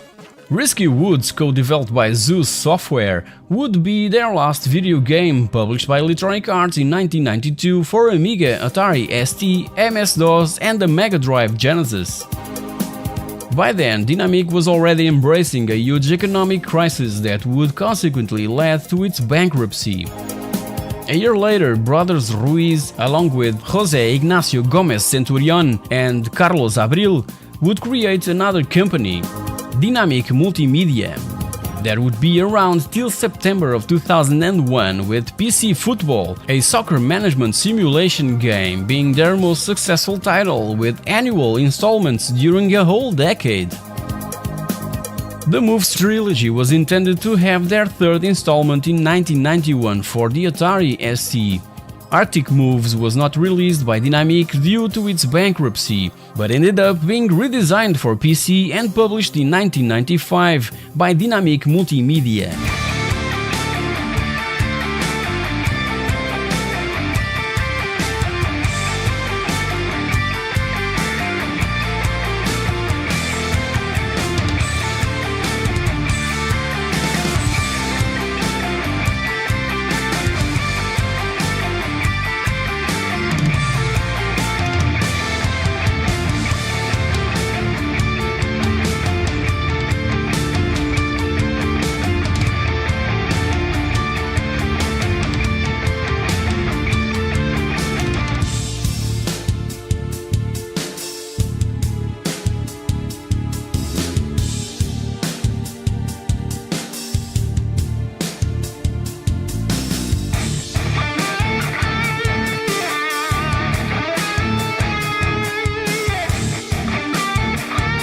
The golden era of Spanish software ended, but those were amazing years of discovery of exceptional high-quality software and of astonishing and overwhelming hand-drawn and pixel art that would make our mind travel through all those alternative realities in such a wonderful manner. Hope you've enjoyed this episode, and if you did, comment, like, share and subscribe to It's a Pixel Thing.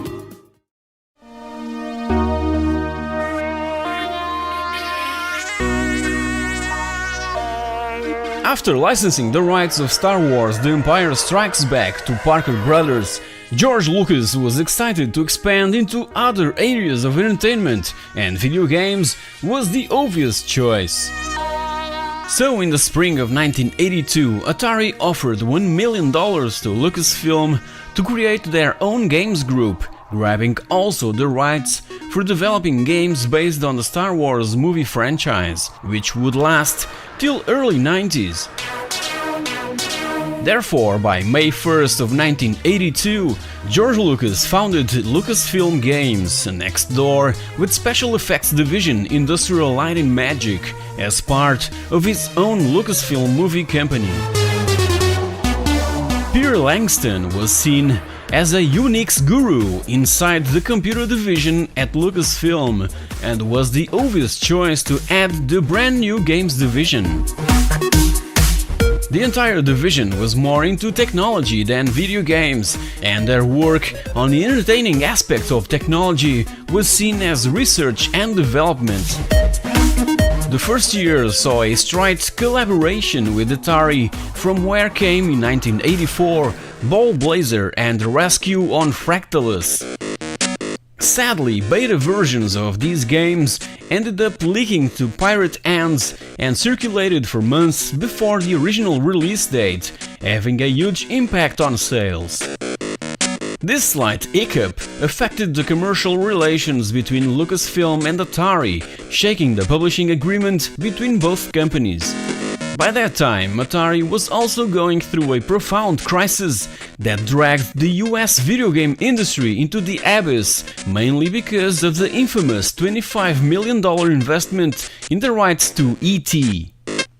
Home cartridge systems and cartridge games were in the bargain bin, so for Atari, there was any compelling reason to publish these games. The computer game industry was caught in the confusion of the cartridge crash, but even so, the major disc-based software publishers managed to survive. Credited as Lucasfilm's first title, Ball Blazer featured a musical score which reacted to the visual action on screen, an algorithmically generated technique designed by Peter Langston that was such a huge leap forward in technology, leaving all the surviving video game industry speechless. As for Rescue on Fractalus, it was highly inspired by the Star Wars movies, with the use of 3D fractal techniques, from where the name comes from, and had the power to frighten players way before the horror genre was a normal thing in the video game industry. There was no fire button in the original version of the game, but when George Lucas came down to Lucasfilm Games' office, the first thing he asked for was a fire button. And the aliens jumping to our craft's windshield was also George's idea. George Lucas didn't have much interest in video games and barely showed up at the Skywalker Ranch. But when he did, he would transmit confidence to the teams behind Lucasfilm titles, giving just the necessary feedback. 1985 saw the release of another science fiction title, Coroni's Rift, followed by the Eidolon, a first-person fantasy RPG that also introduced scaling and depth to the environments. Then came the time for Habitat, inspired by Werner Vinge's novel True Names, that somewhat started the MMORPG genre back in 1986 with a beta test using the Quantum Link online service for the Commodore 64, available in the US and Canada, later rebranded to America Online. 1986 was also the year for Lucasfilm's first venture into the simulation video games. PHM Pegasus was a ship simulator that went on to selling more than 100,000 copies, and soon followed by Strike Fleet in 1987 with a more strategic style of approach. But still, prior to this last one, came in 1986 Lucasfilm's first adventure game and first licensed title, Labyrinth, based on Jim Henson's movie of the same name and starred by David Bowie. It had this mixed text and graphical style of gameplay that separated the real-world initial setting from the colorful fantasy adventure that eagerly awaited the player. Until 1987, Lucasfilm developed their games, and the distribution was, as told, in the hands of Atari, in this particular case for their own systems. Activision, Epix, and Electronic Arts were also Lucasfilm's publishing partners for the home computer versions. So by October of 1987 came Maniac Mansion, Lucasfilm's first venture into the lucrative and growing business of video game publishing, and the title that gave Lucasfilm Games that extra boost of popularity, placing them on the map. Ron Gilbert's laziness was what originated the SCUM interface, firstly introduced in Maniac Mansion. It had this revolutionary ability to switch between characters so that we could solve various types of puzzles. Maniac Mansion was a commercial success and was soon followed by another great graphic adventure, Zack McCracken's and the Alien Mindbenders, in late 1988, with an upgraded SCUM interface, and also introducing Steve Purcell as the responsible for its cover art and for future Lucasfilm and LucasArts releases. Still in 1988, the first Lucasfilm flight simulator was made available, Battlehawks 1942, set in the Pacific region, and the first of a trilogy of World War II flight simulators that would have a sequel a year later by the name Their Finest Hour, centered around the Battle of Britain and featuring a bunch of unique characteristics that really set the game apart from all other available by then. Lucasfilm Games had found its own way into the industry with the point-and-click graphic adventure genre that was revealing so popular by the end of the 80s that was perfectly obvious that the man in the hat would also jump on board that carriage. The movie Indiana Jones and the Last Crusade was a huge commercial success, and to be able to embrace all video game systems available by then, an action game was developed alongside the graphic adventure. A curious fact was that Indy could not look exactly like Harrison Ford, cause the creative team, composed by Ron Gilbert, David Fox, Steve Purcell and Noah Falstein, didn't have the rights to the actor's image. The graphic adventure of The Last Crusade ended up being the first Lucasfilm title to sell more than 250,000 units, and also had an FM Towns Japanese release on CD that included an exclusive CD quality soundtrack. As you know, the FM Towns was one of the first computers to use a CD-ROM drive. A single-speed CD-ROM drive. Yeah. Pipe Mania was also released in this time period. It was initially developed by the assembly line for the Amiga, and a year later ported by Lucasfilm Games to a bunch other systems, being also renamed to Pipe Dream. It's a brilliant and addictive puzzle game in where we simply have to connect a certain number of pipe pieces for that the liquid passes through without spilling out. 1990 came along with Loom, another point-and-click graphic adventure with a unique musical interface that was even advertised on yet another Lucasfilm graphic adventure. In fact, one of the most fondly remembered and hilarious titles from Lucasfilm Games, The Secret of Monkey Island. I invite you all to check my video that celebrates the 25 years of The Secret of Monkey Island, packed with interesting facts that surround its development. Along with The Secret of Monkey Island came an action game by the name of Night Shift, in where we play the role of a worker in a factory owned by industrial Might and Logic. Yeah, that's right, Might and Logic. And we must ensure that the factory is working properly.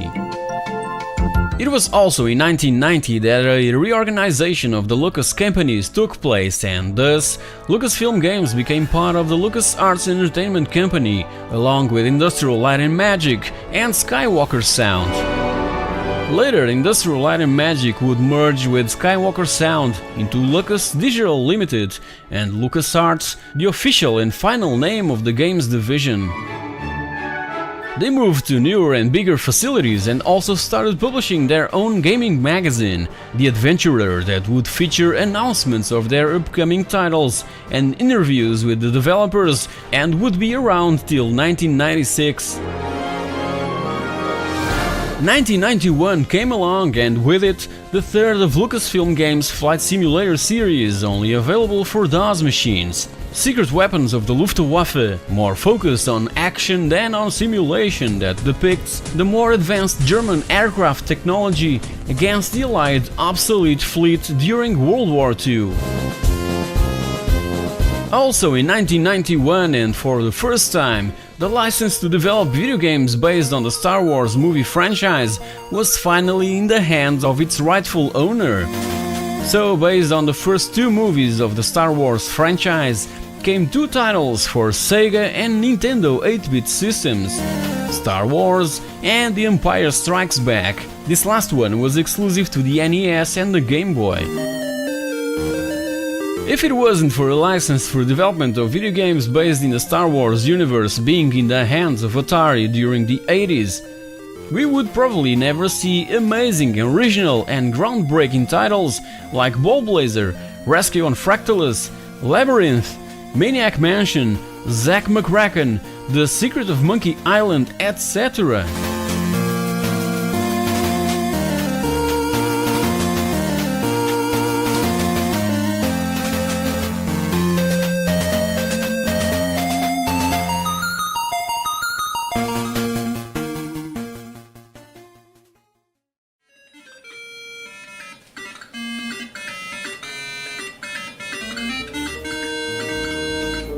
The sequel to the successful Monkey Island would arrive in late 1991 with LeChuck's Revenge, one of the first titles with the brand new LucasArts logo stamped on the cover.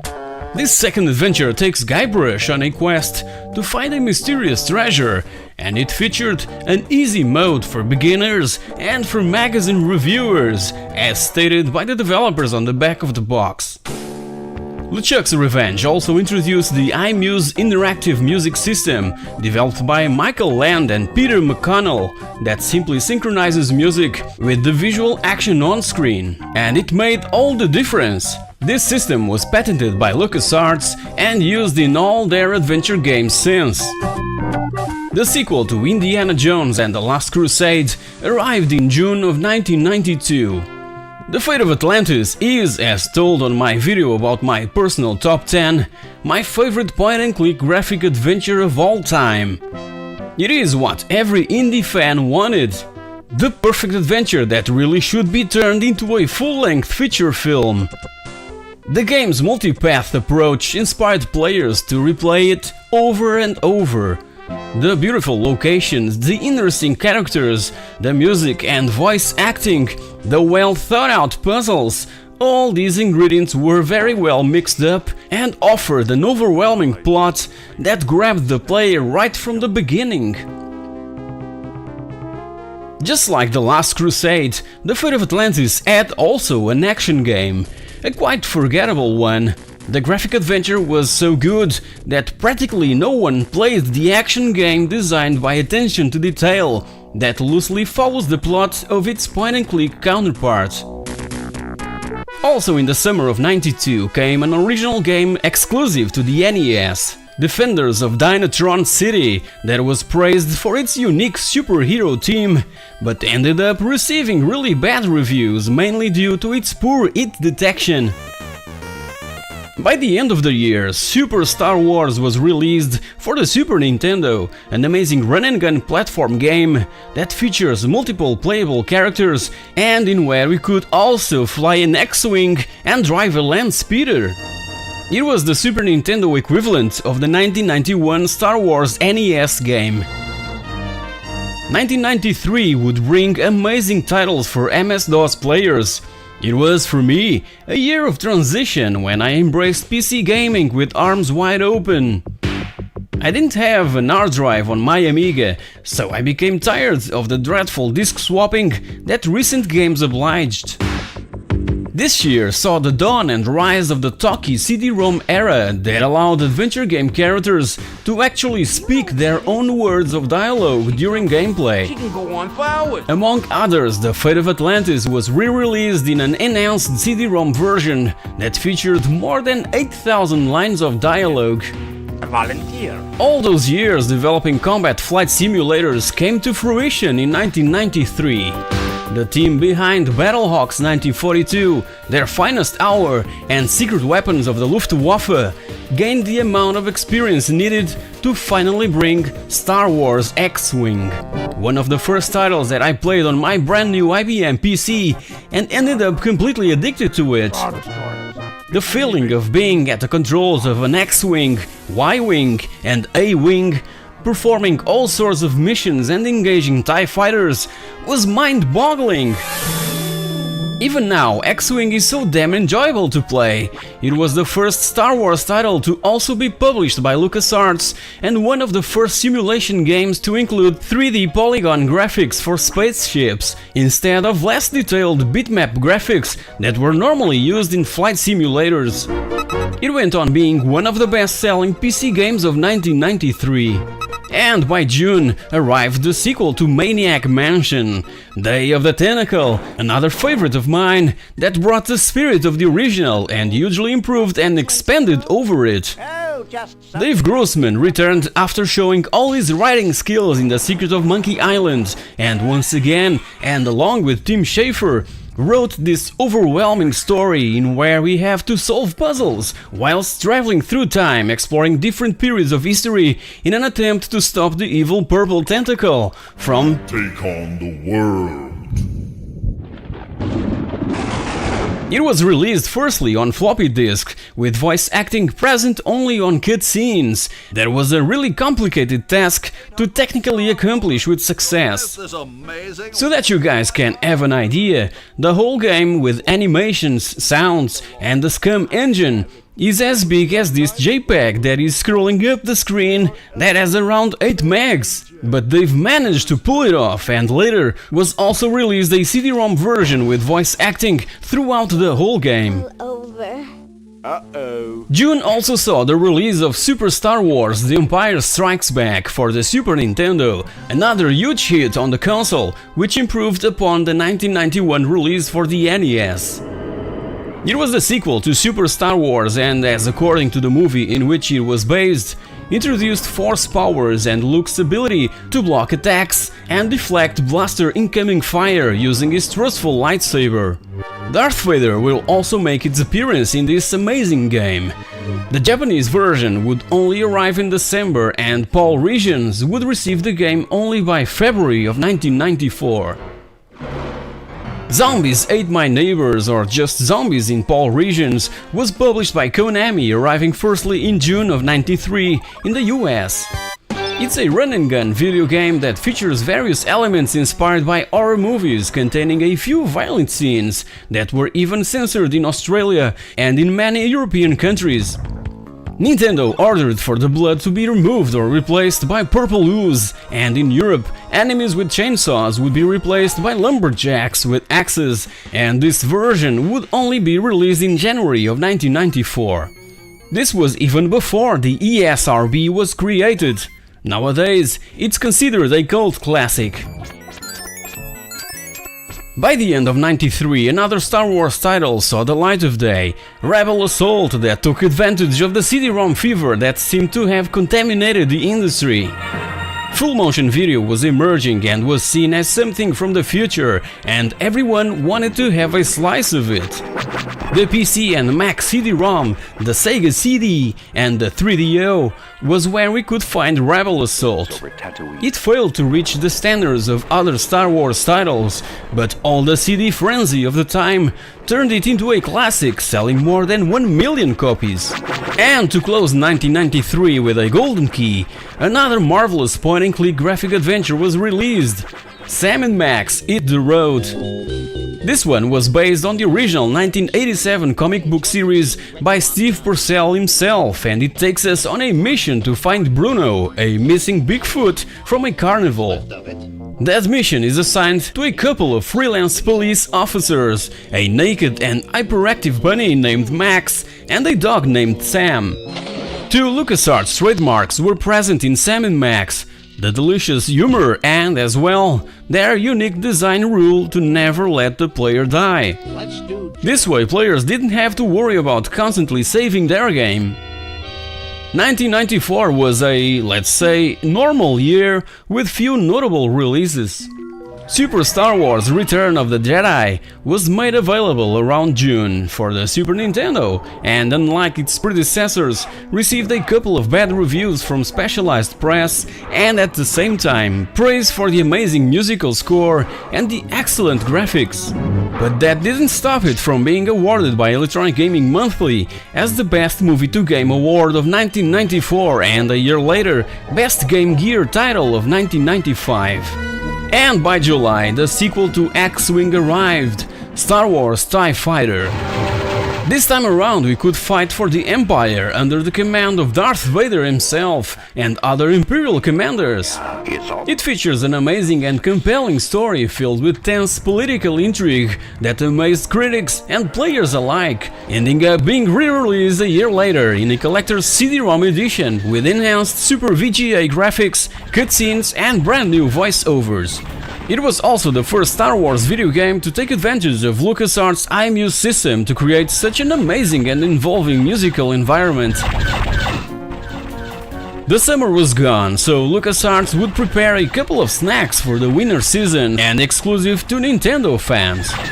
The first was Indiana Jones' Greatest Adventures for the Super Nintendo, released in the US by October and in July of '95 in PAL regions, that would feature 2D platform action based on all three films from the Indiana Jones trilogy. The job was handed over to Factor 5, best known for their Turrican games, for the most popular Commodore computers around, and also the Super NES and Genesis Mega Drive, being their first well-succeeded collaboration. Indiana Jones' Greatest Adventures also had a Genesis Mega Drive complete version ready for publishing that was even reviewed on a bunch of Sega magazines, but unfortunately saw a last-minute cancellation. By November, a sort of sequel to Zombies Ate My Neighbors arrived exclusively for the Super NES, Ghoul Patrol. It was planned to also be available for Sega fans, but its development was halted and eventually cancelled. This one wasn't supposed to be related to Zombies Ate My Neighbors in any way, but in order for it to sell, they decided to call it a sequel to Zombies and use the same characters. It would eventually achieve a good commercial performance due to the positive reviews from the press. Also during 1994, a package of Star Wars screensavers on CD-ROM was placed on store shelves that offered, as said, a bunch of Star Wars related screensavers for Windows and Macintosh, like the Cantina, Darth Vader, the jump to hyperspace, posters from A New Hope, blueprints of the Millennium Falcon, etc. 1995 started with another Super Nintendo exclusive, Metal Warriors, only available in the US and seen as an improved Cybernator, extremely fun, featuring futuristic platforming action with detailed graphics and the ability to leave the mech suit. That was what separated Metal Warriors from all other similar titles previously available. The mid-90s were huge in technological advancements, with brand new consoles in the horizon and 3D accelerated graphics for the PC that would allow the creation of even more immersive game experiences that LucasArts could and should use on future story-driven adventures based on their movie franchises, bringing its rich worlds to life in such a way that no one had ever seen and experienced before. While playing around with those new consoles and new hardware, LucasArts began experimenting new genres. So they came up with my favorite FPS ever made, Star Wars Dark Forces, released for the PC and Mac by February in the US and by June in Europe. It broke so many barriers and overcame a bunch other obstacles, improving the Doom formula to a higher level.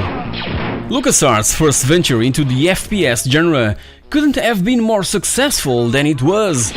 Dark Forces contributed to the evolution of the genre, and for the first time we could be inside and completely absorbed in the Star Wars universe and in a real-time 3D environment. We play as a former Imperial officer who joined the rebellion to try to stop the Empire's Dark Trooper project. A year later, it was also released for the PlayStation, but had severe framerate issues that stopped it from being as successful as the DOS and Macintosh versions. Full Throttle arrived in April, again from the creative minds of Tim Schafer and Dave Grossman, achieving record sales for point-and-click graphic adventures of over 1 million units. The bar. It was a bit short, but while it lasted, was a hell of a ride. Amazing animation, astonishing voice performances, and a superb soundtrack turned Full Throttle into a cult classic among the genre. While we're at it, can you identify this voice? One of Malcolm's psychiatric sessions. Yeah, it's Mark Hamill, best known as Luke Skywalker, that also provided his iconic voice to the more recent Arkham franchise as the Joker himself, among many other roles in all sorts of video games and animated TV series. Act 1, Scene 1. Even with the arrival of brand new 32-bit consoles, the Super Nintendo continued to be treated with respect by LucasArts, releasing by October Big Sky Trooper, a weird sci-fi action RPG in where we simply have to save the entire galaxy, traveling across 100 different planets. And staying on a sci-fi scenario, another amazing point-and-click adventure game came about in late 1995. The Dig, based on an original story written by Steven Spielberg. It was LucasArts' title with the longest development time, but the wait was worth it.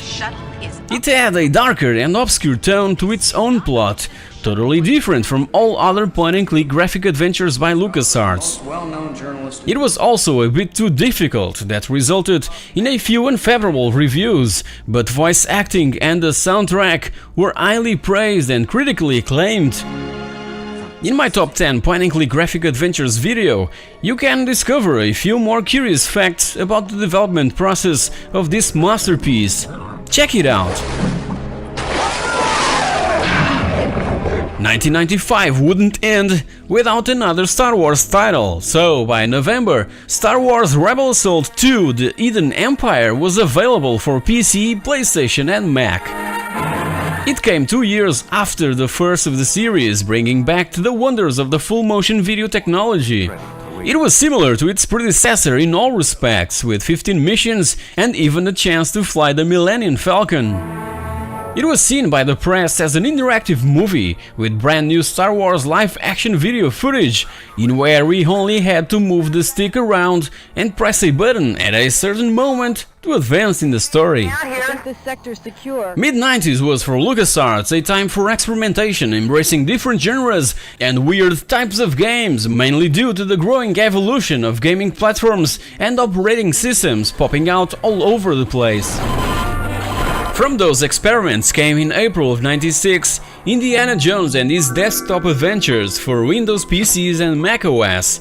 It is basically an adventure game that players could finish in just 1 hour, but the novelty was that it had a random engine that every time you played it, a completely new and different adventure is generated.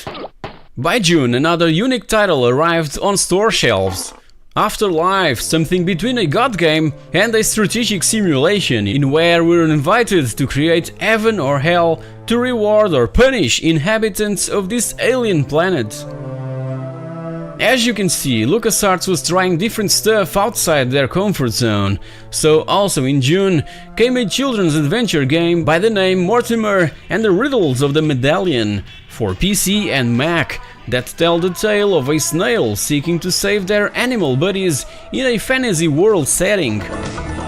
Mortimer, the main character, has the ability to turn his own shell into an aircraft or a submarine, solving various sorts of biology-related puzzles. By December, LucasArts makes their return to the Star Wars franchise with Star Wars Shadows of the Empire, initially for the Nintendo 64 and a year later also for PC. Its story is set between The Empire Strikes Back and Return of the Jedi and was LucasArts' very first title for Nintendo's brand new 64-bit console that arrived a couple of months prior. The game featured many unique locations and vehicles, just like this snow speeder on the ice planet of Hoth, all in glorious full 3D. Mos Eisley in Tatooine and the sewers of the Imperial City are also featured in this project that started back in 1994 and was one of the most stressful games to make, cause LucasArts wanted to release it right after the official launch of the Nintendo 64 in North America. And why not a first-person shooter set in the Wild West? Outlaws was released in March of 1997 and has that spaghetti flavor whilst telling the story of James Anderson in a mission to avenge the death of his wife and daughter. It preceded the cel-shading animation by years, and its visual art style, story and real-time first-person 3D perspective was hailed by many, but Quake and the yet-to-be-released Half-Life quickly erased Outlaws from the map. Off the record, 1997 was a year of astounding releases, so it was perfectly obvious that other titles would evaporate in thin air. Another title from LucasArts Desktop Adventures arrived also in March for Windows, Star Wars Yoda Stories. It also came 2 years later in December of 1999 for the Game Boy Color, and we get to play as Luke Skywalker completing his training with Yoda to become a Jedi.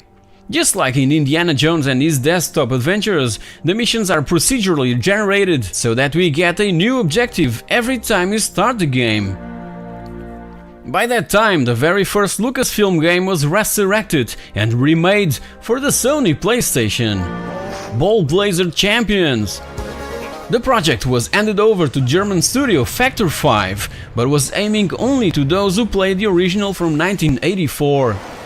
In April came one of the most anticipated games, Star Wars X-Wing vs TIE Fighter, exclusive for PC, that would later also receive the Balance of Power expansion pack.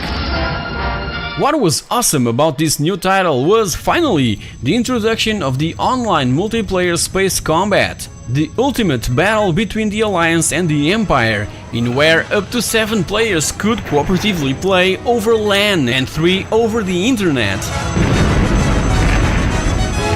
The Balance of Power expansion, released later in the year, by December to be more precise, brought new ships and an extensive single-player campaign for those that had limited access to the World Wide Web.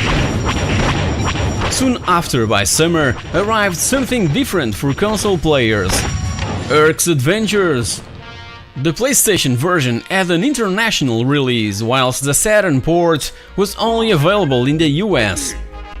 It's a simple 2-player action game in a similar style to Zombies Ate My Neighbors, set in ancient times, in where we could pick Hercules, Atlanta or Jason on a quest to defeat Hades and save the beautiful Persephone, the goddess of nature. I have Persephone. But the best was reserved for later in the year. Star Wars Jedi Knight Dark Forces 2 was released for PC, the sequel to the groundbreaking Dark Forces from 1995. Needless to say that it became another of my favorite first-person shooters ever created, that features a brand new 3D engine and sees the return of Kyle Katarn, now as a Jedi, with the main goal of stopping not one nor two, but 7 Dark Jedi from unleashing the powers of an hidden Jedi burial ground. While playing, we're constantly challenged on picking a side, the light or the dark side of the Force. An expansion pack arrived on February of '98, Mysteries of the Sith, that included 15 multiplayer maps that allowed up to 8 players online or over LAN. It also offered newer Force powers and a new single-player story set 5 years after the events of the main story of Dark Forces 2. Soon after came the long-awaited third title of the adventures of everyone's favorite pirate, The Curse of Monkey Island. 6 years after LeChuck's revenge, Guybrush is still hoping to marry Elaine, but after giving her unknowingly a cursed ring, she is transformed into a golden statue and about to marry his greatest enemy, LeChuck himself. Hey, I'm ignoring you. The Curse of Monkey Island was the first in the series to include voice acting and with a more cartoonish style of approach. Familiar somehow. Ron Gilbert's writings were missed. Many complained about the game's ending. Despite that, The Curse of Monkey Island received a lot of praise by journalists and gamers alike, and was the last game to use the SCUM engine. Ron Gilbert never thought that his engine would be used in so many other titles beyond Maniac Mansion, and he created it cause he didn't like to type while playing, for instance, Sierra's King's Quest games. It made more sense just to point at stuff and interact with objects using a mouse, a joystick or a gamepad. An extremely intuitive system that allowed designers to create amazing worlds and locations, being at the same time cross-platform. By the end of the year, it was quite weird to see a fighting game coming from LucasArts Studios. Even more weird was that it's a fighting game with Star Wars characters in it. Star Wars Masters of Terrascasi was released exclusively for the PlayStation, that even had the help of specialists from Industrial Light and Magic to create the animations for the characters using motion capture. Sadly, it's considered one of the worst fighting games ever made. 1998 started with a real-time strategy title, Star Wars Rebellion, also known as Supremacy in the UK and Ireland, in where players battled the control of the galaxy as a commander of the Galactic Empire or the Rebel Alliance. The choice was ours. Star Wars Behind the Magic was an interactive multimedia CD-ROM that would arrive by September of '98. It included rare stills and footage from the original Star Wars trilogy and also a sneak peek into the Star Wars Episode 1, The Phantom Menace. LucasArts would also venture into the edutainment business, creating their own subsidiary for educational purposes, Lucas Learning, and their first product was Star Wars DroidWorks, an educational adventure that teaches the player about energy, magnetism, simple machines, light, force and motion. It was so well received by critics and parents that ended up winning at least 16 awards from November of 1998 until October of 2001. Shortly after, Grim Fandango arrived with style and brought the story of Manny Calavera that works for the Department of Death in the Land of the Dead. His job is simple: take people from the land of the living and escort them through a 4-year journey across the underworld. However, a conspiracy is underway, so an amazing and original adventure by Tim Schafer awaits the player. It was also the first LucasArts adventure to use full 3D graphics overlaid pre-rendered ones, and the game's interface was also quite unique, ditching the traditional mouse control and replacing it with a keyboard, a joystick or a gamepad. Hey, who's 1998 would end with another huge hit, Star Wars Rogue Squadron for the Nintendo 64 and PC, being the first of 3 games in the Rogue Squadron series. In this one, co-developed by LucasArts and Factor 5, were invited to be Luke Skywalker himself and take part in huge X-Wing dogfights throughout the galaxy as a member of the elite group known as Rogue Squadron. A spiritual presence of Shadows of the Empire is seen in the Snowspeeder level in a newer and fresher way, and it was one of the first titles to take advantage of the Nintendo 64 RAM pack, allowing 640 by 480 display resolution instead of the native 320 by 240. By that time, LucasArts were extremely pleased with their collaboration with German developer Factor 5 and used Factor 5's brand new engine for Rogue Squadron, an engine that could draw large terrain maps. That level from Shadows of the Empire, in where we controlled a snowspeeder during the Battle of Hoth, was the main inspiration for Rogue Squadron. They had also to ask permission for Nintendo to use the memory expansion pack to achieve higher graphical quality, cause according to Nintendo, the expansion pack should be used solely for hardware peripherals. However, Iguana Entertainment had already used the expansion pack for that same purpose on Turok 2 Seeds of Evil, so Nintendo had to also allow Factor 5 to use it for that intent. Strange was that Lucasfilm Limited, George Lucas Movie Company, wouldn't grant access to the Star Wars library of sound effects. Instead, they provided Factor 5 with really low rate files that sounded horrible. So they ended up using sounds captured from VHS tapes, and along with their own sound drivers, were able to immerse the player in this incredible audio-visual experience with over 80 minutes of high-quality stereo sound. In the end, the game's producer stated it sold about 100 times better than anybody expected. Nice shot! 1999 began with one of my favorite LucasArts Star Wars titles, and for me, the pinnacle of the X-Wing series. Star Wars X-Wing Alliance. Exclusive to the PC, it offered enhanced graphics and fully 3D cockpits, with more than 50 missions in the single-player campaign and 5 for multiplayer action. The most fondly remembered moments were the ability to hyperjump from one area to another and to fly the Millennium Falcon in the assault on the second Death Star, just like we saw in the movie Return of the Jedi. And right before the premiere and the beginning of a brand new trilogy of Star Wars movies came in April the first 2 titles based on the Phantom Menace. Star Wars Episode 1 The Phantom Menace and Star Wars Episode 1 Racer. This last one offered super fast and super addictive gameplay in 21 different race courses across 8 different worlds, and was generally well received by the gaming press and players, being also the very first time that LucasArts developed a video game for the Dreamcast. As for the game that shares the exact title as the movie, it was available for PC and PlayStation, and developed by Big Ape Productions for LucasArts, receiving really poor reviews, but ending up as a bestseller in the UK. It followed closely the movie's plot, a sort of interactive way of replaying the movie, and we get to play it as Obi-Wan, Qui-Gon, Queen Amidala, and Captain Panaka. An insider's guide to Star Wars Episode 1 was also released for PC and Mac, which featured the making of the original prequel and, as well, an interactive behind-the-scenes at the creation of the Phantom Menace. By October, Star Wars Pit Droids for PC arrived from Lucas Learning Limited, a puzzle game intended for kids that even older Star Wars fans will be addicted to.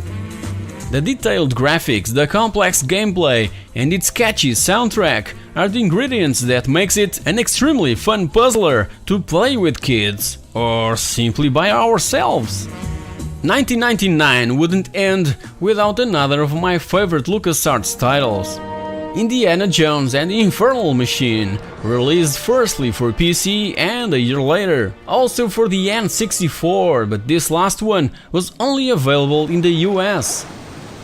This time around, Indy returns in a real-time 3D action-adventure game set in 1947 during the Cold War, in where we have to race around the globe searching for parts of the mysterious infernal machine. During that process, the Soviets will try to make sure we fail. Sophia Apgood returns from the fate of Atlantis not to be our partner, but as a CIA agent. After proving all his skills with the fate of Atlantis, Al Barwood returns to write the Infernal Machine's overwhelming story, also designing and directing its development. There was even a Game Boy Color version of this game, also very well received by gamers. I've already reviewed it in the past. It was one of my early videos. Feel free to check that one out. 2000 saw the release of a bunch other Star Wars related titles, mainly for consoles. Even so, the year started with a PC exclusive, Star Wars Force Commander, a 3D real-time strategy title that gave players the ability to command troops in massive battles. Soon after came the first console exclusive title of the year, Star Wars Episode 1 Jedi Power Battles for PlayStation, Dreamcast and Game Boy Advance. It's a simple action-driven adventure game with a mix of platform and beat-em-up action in where we get to play as a Jedi and defeat once and for all Darth Maul on one last battle that takes place on Naboo. Later in the year, Guybrush returned in 3D. Escape from Monkey Island was the fourth title in the series and the beginning of a new era for LucasArts original adventures, with its debut on the brand new PlayStation 2. There you go, Mr. Marley. PC and Mac versions were released by November of 2000, and the PS2 port would come only by June of 2001. But this last one had a slightly higher number of polygons and less pre-rendered stuff. Don't just stand. PC gamers, so used to the mouse, found a bit difficult the keyboard and joystick controls, but the PS2 version was surprisingly extremely well received. The final couple of months also saw the release of two other Star Wars titles: Star Wars Demolition for PlayStation and Dreamcast, and Star Wars Episode 1 Battle for Naboo for Nintendo 64, followed by a PC port that would arrive only by March of 2001. Star Wars Demolition was developed by LucasArts and Luxoflux using the Vigilante 8 game engine, and it's basically a combat game with those well-known Star Wars vehicles in a contest organized by Jabba the Hutt. As for Battle for Naboo, it was the return of Factor 5 to the Star Wars universe, bringing back that Rogue Squadron amazing feeling of aerial combat. The N64 original version was another victory both for Factor 5 and LucasArts, but the PC port was met with huge critics on the controls and the poor graphical quality. 2001 started with Star Wars Starfighter, LucasArts' first game developed in-house for the PlayStation 2, and by November, in a special edition developed by Secret Level Inc., later acquired by Sega, and as a launch title for Microsoft's first console, the Xbox, that had just arrived in US stores. By January of 2002, it was also released for the PC, but it's better to simply forget this last one.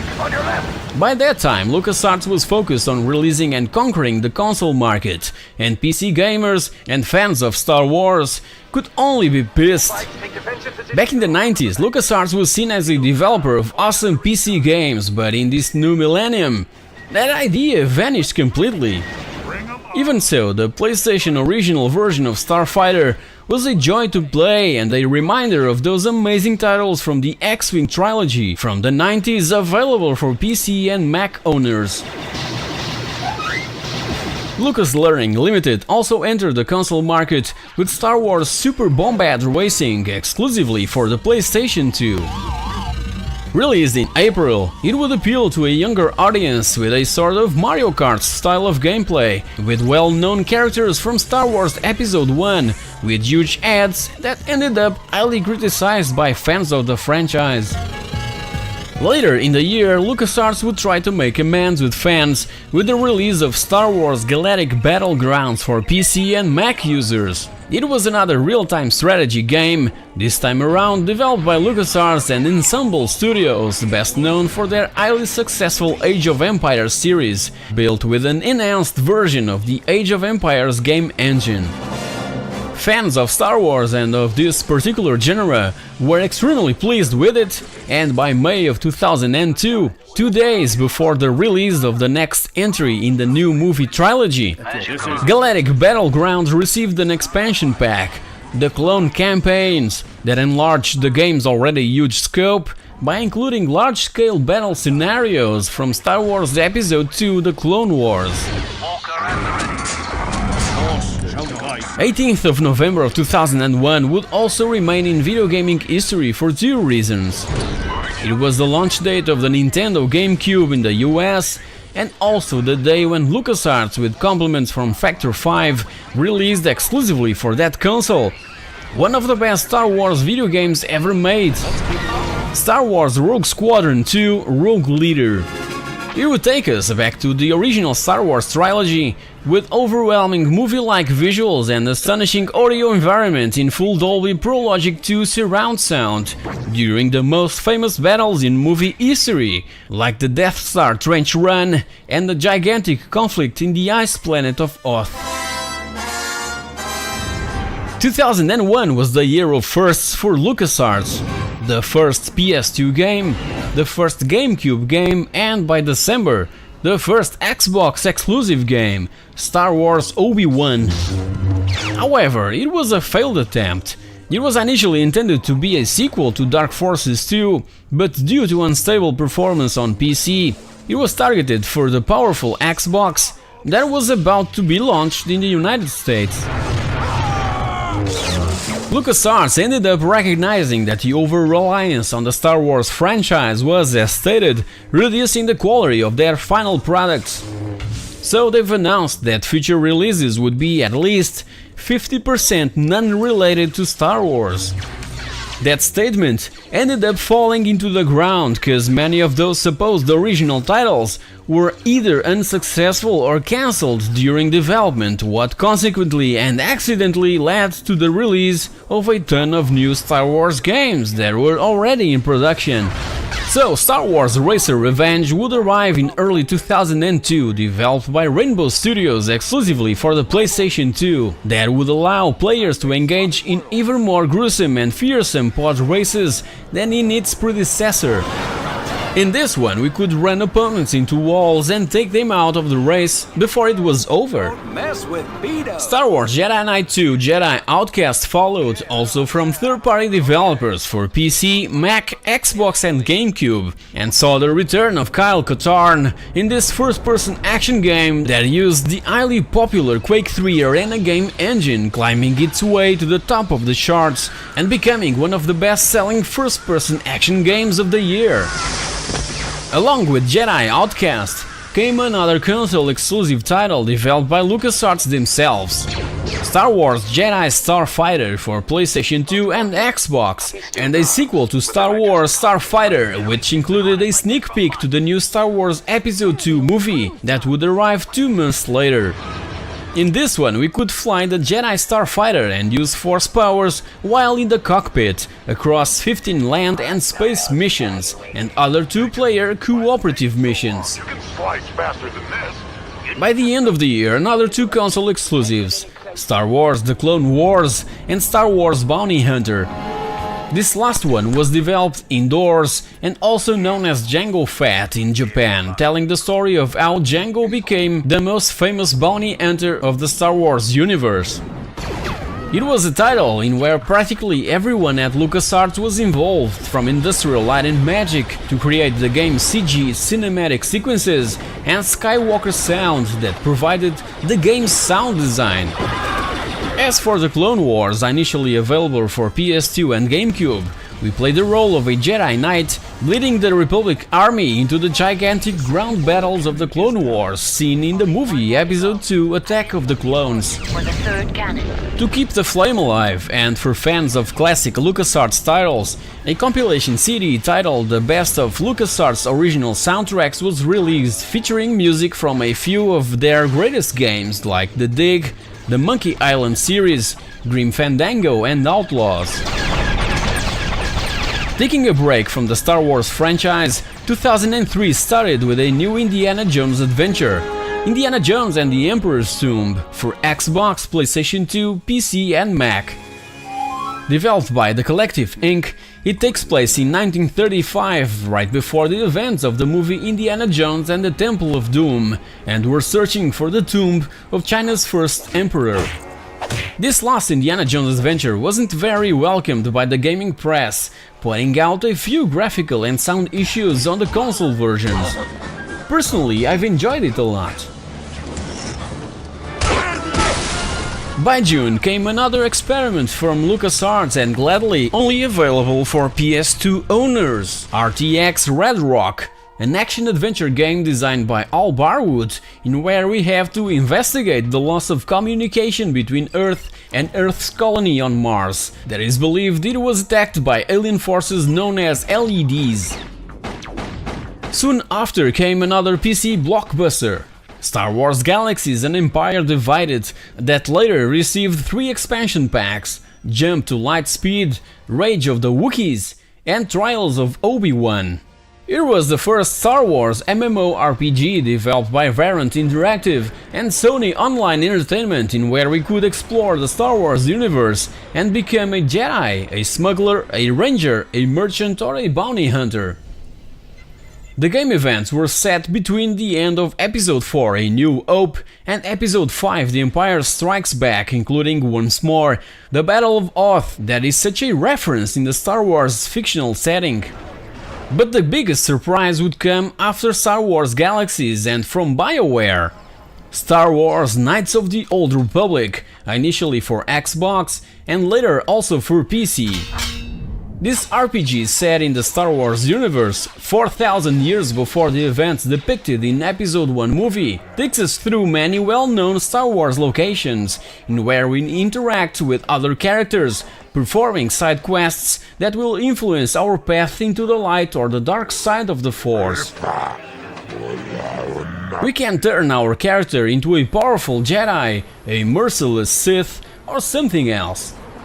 It received universal acclaim both for the PC and Xbox versions, winning several awards including Game of the Year 2003.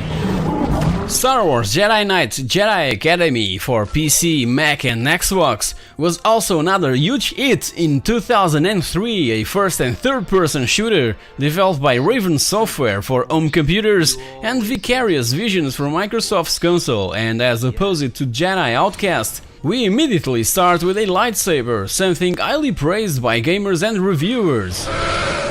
Soon after, the GameCube would receive the highly anticipated exclusive Star Wars Rogue Squadron 3 Rebel Strike, again developed by Factor 5, that ended up as a huge disappointment, cause players were expecting something bigger after the success of the previous title in the Rogue Squadron series. In this one, we had the ability to leave our fighter and take part in ground battles, and as well enter and pilot many other vehicles in certain missions.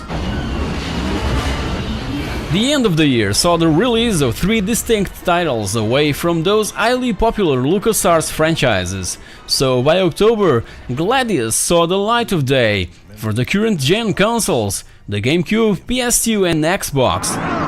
It takes the player back to ancient times in this tactical RPG, in where we must build a school of gladiators and take them into battle, revealing itself as a huge success on all 3 platforms and a breath of fresh air from LucasArts that developed Gladius themselves. By November, Secret Weapons Over Normandy landed on PC, Xbox and PlayStation 2, reviving that long-lost franchise of World War II flight simulators that offered over 20 historical aircraft to take out for a spin, 15 campaign missions and 20 optional challenge missions. Between assignments we can even upgrade our plane, an astounding achievement and a huge success that shows that LucasArts is also capable of offering players other exciting titles miles away from their supposed comfort zone. It was developed by Totally Games, a company founded by former Lucasfilm LucasArts employee Lawrence Holland that developed games almost exclusively for LucasArts for over a decade and responsible for the titles from the Secret Weapons and X-Wing series. Another success came in December of 2003 with Armed and Dangerous for Xbox and PC, a first and third-person shooter developed by Planet Moon Studios that featured several unusual characters, weapons, and lots of humor, being both versions of the game extremely well received by the press and gamers. It was soon followed by an original chess-like strategy game developed by the Collective Inc., Wrath Unleashed, released in early 2004, involving gods and the four elements in an epic battle. However, the best was reserved for later in the year with the release of Star Wars Battlefront, developed by Pandemic Studios initially for PC, Xbox and PlayStation 2, to coincide with the release of the original trilogy on DVD. It's a first and third-person shooter played basically as a conquest game, and multiplayer over the internet was huge and something quite remarkable, with 64 players simultaneously on both the PC and Mac versions, with also more than 25 usable vehicles. The console versions allow 32 players via GameSpy and Xbox Live. Right after Battlefront came the sequel to Star Wars Knights of the Old Republic, subtitled The Sith Lords, developed this time around by Obsidian Entertainment and released firstly for Xbox and later for PC, Mac and Linux. Set 5 years after the events of the first game, it places us in control of an exiled Jedi Knight in a time when the Jedi have been nearly exterminated by the Sith. So our mission is quite simple: gather the remaining forces and defeat the Sith, revealing a dark and obscure amazing plot.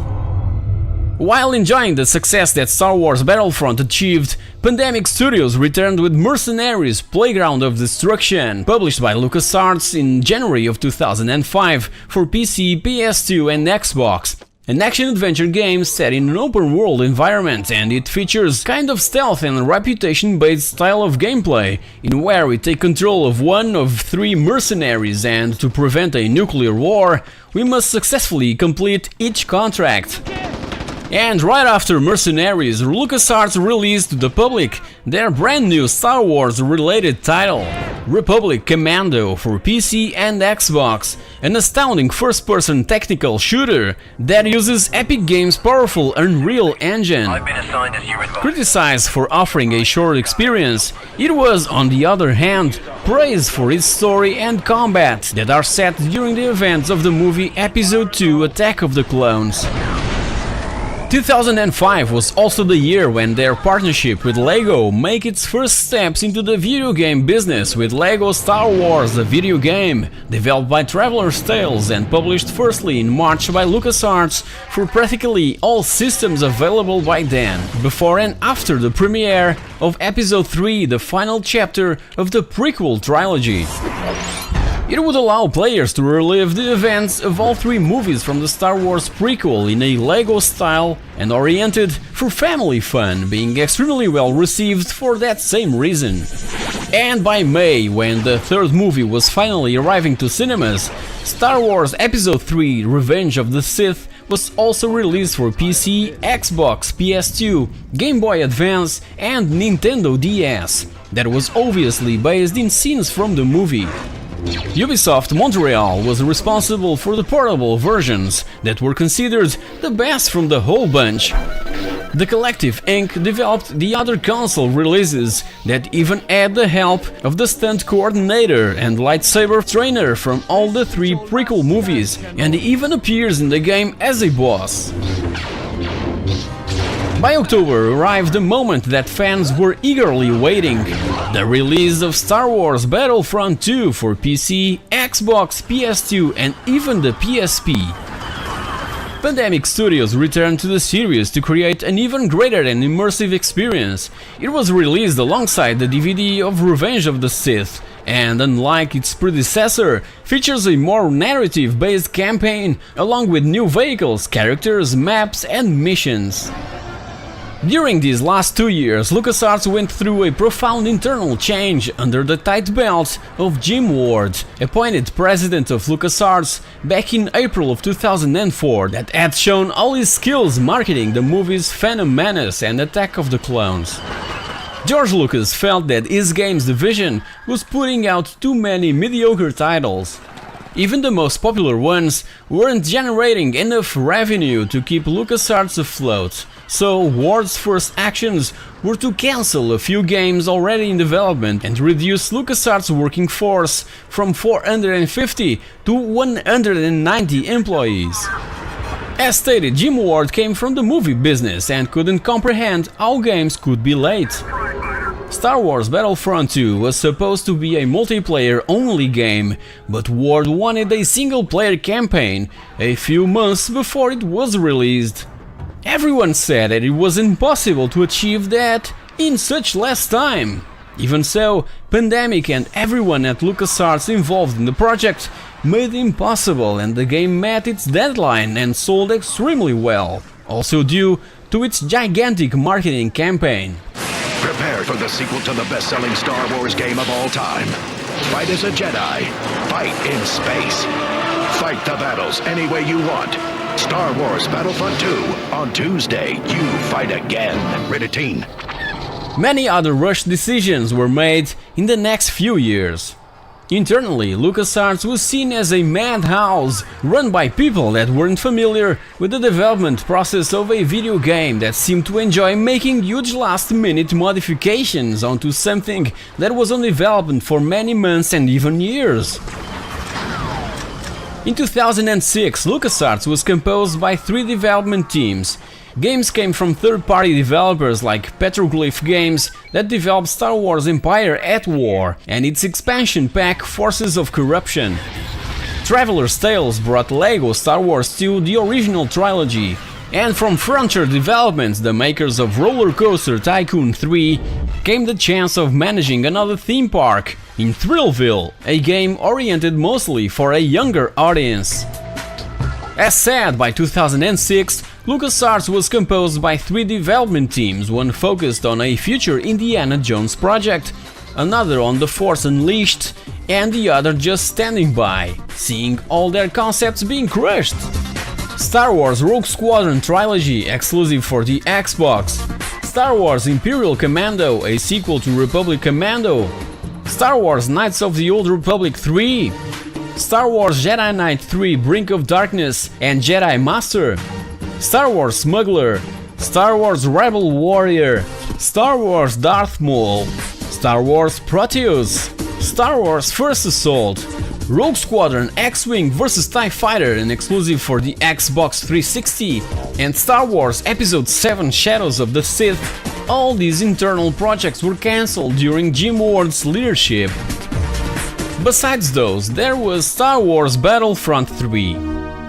The job was handed over not to Pandemic Studios, but to Free Radical, renowned by their amazing GoldenEye and Perfect Dark video games for the N64 and the Time Splitter series for the 6th generation of consoles. It was on development for 2 years and looking really good, with the premise of taking the fight from the ground to the air and space, and scheduled to be released in 2008. By that time, by February, Jim Ward stepped down as president of LucasArts, stating personal reasons, and was replaced for a couple of months by Howard Rothman. By April, Daryl Rodriguez, that came from Electronic Arts, stepped in when things started to go wrong during the development of Battlefront 3, leading to a harsh decision from LucasArts to stop funding Free Radical from missing their milestones, creating a tense working relationship between the two companies that even led Free Radical into a state of bankruptcy by the end of 2008. Even so, the Battlefront 3 project didn't die after that incident. LucasArts teamed up with developer Slant 6 Games, known for a few SOCOM titles, to create a new Star Wars Battlefront 3 from scratch, but it would also crash and burn, being vaporized in thin air. 2007 was another weak year for LucasArts, with only 2 published games from, again, third-party developers. a sequel to Thrillville subtitled Off the Rails from Frontier Development, like its predecessor, and a PSP exclusive release from Rebellion Developments named Star Wars Battlefront Renegade Squadron.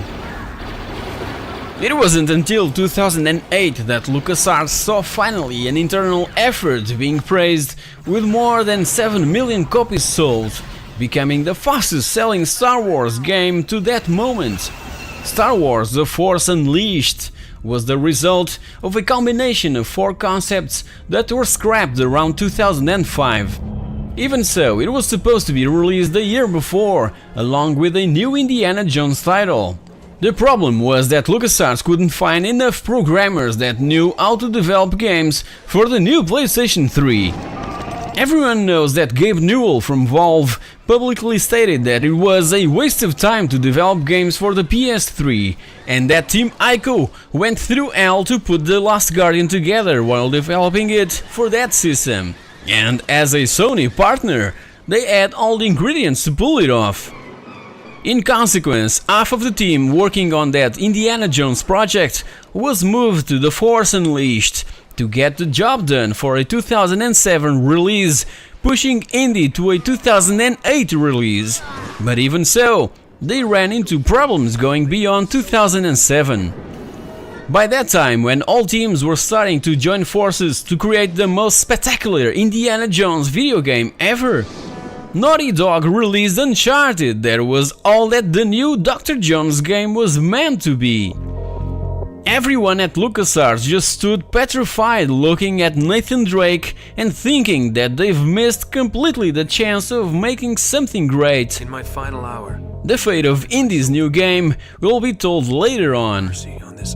So, besides the late release of Star Wars The Force Unleashed by September of 2008, a few other titles saw the light of day. LEGO Indiana Jones The Original Adventures, developed by Traveler's Tales and TT Fusion for practically every gaming system available, being extremely well received. Star Wars The Clone Wars Jedi Alliance, developed by LucasArts as a Nintendo DS exclusive. Star Wars The Clone Wars Lightsaber Duels, a Wii exclusive title that takes advantage of the Wii Remote to simulate lightsaber control and a nunchuck to use force powers.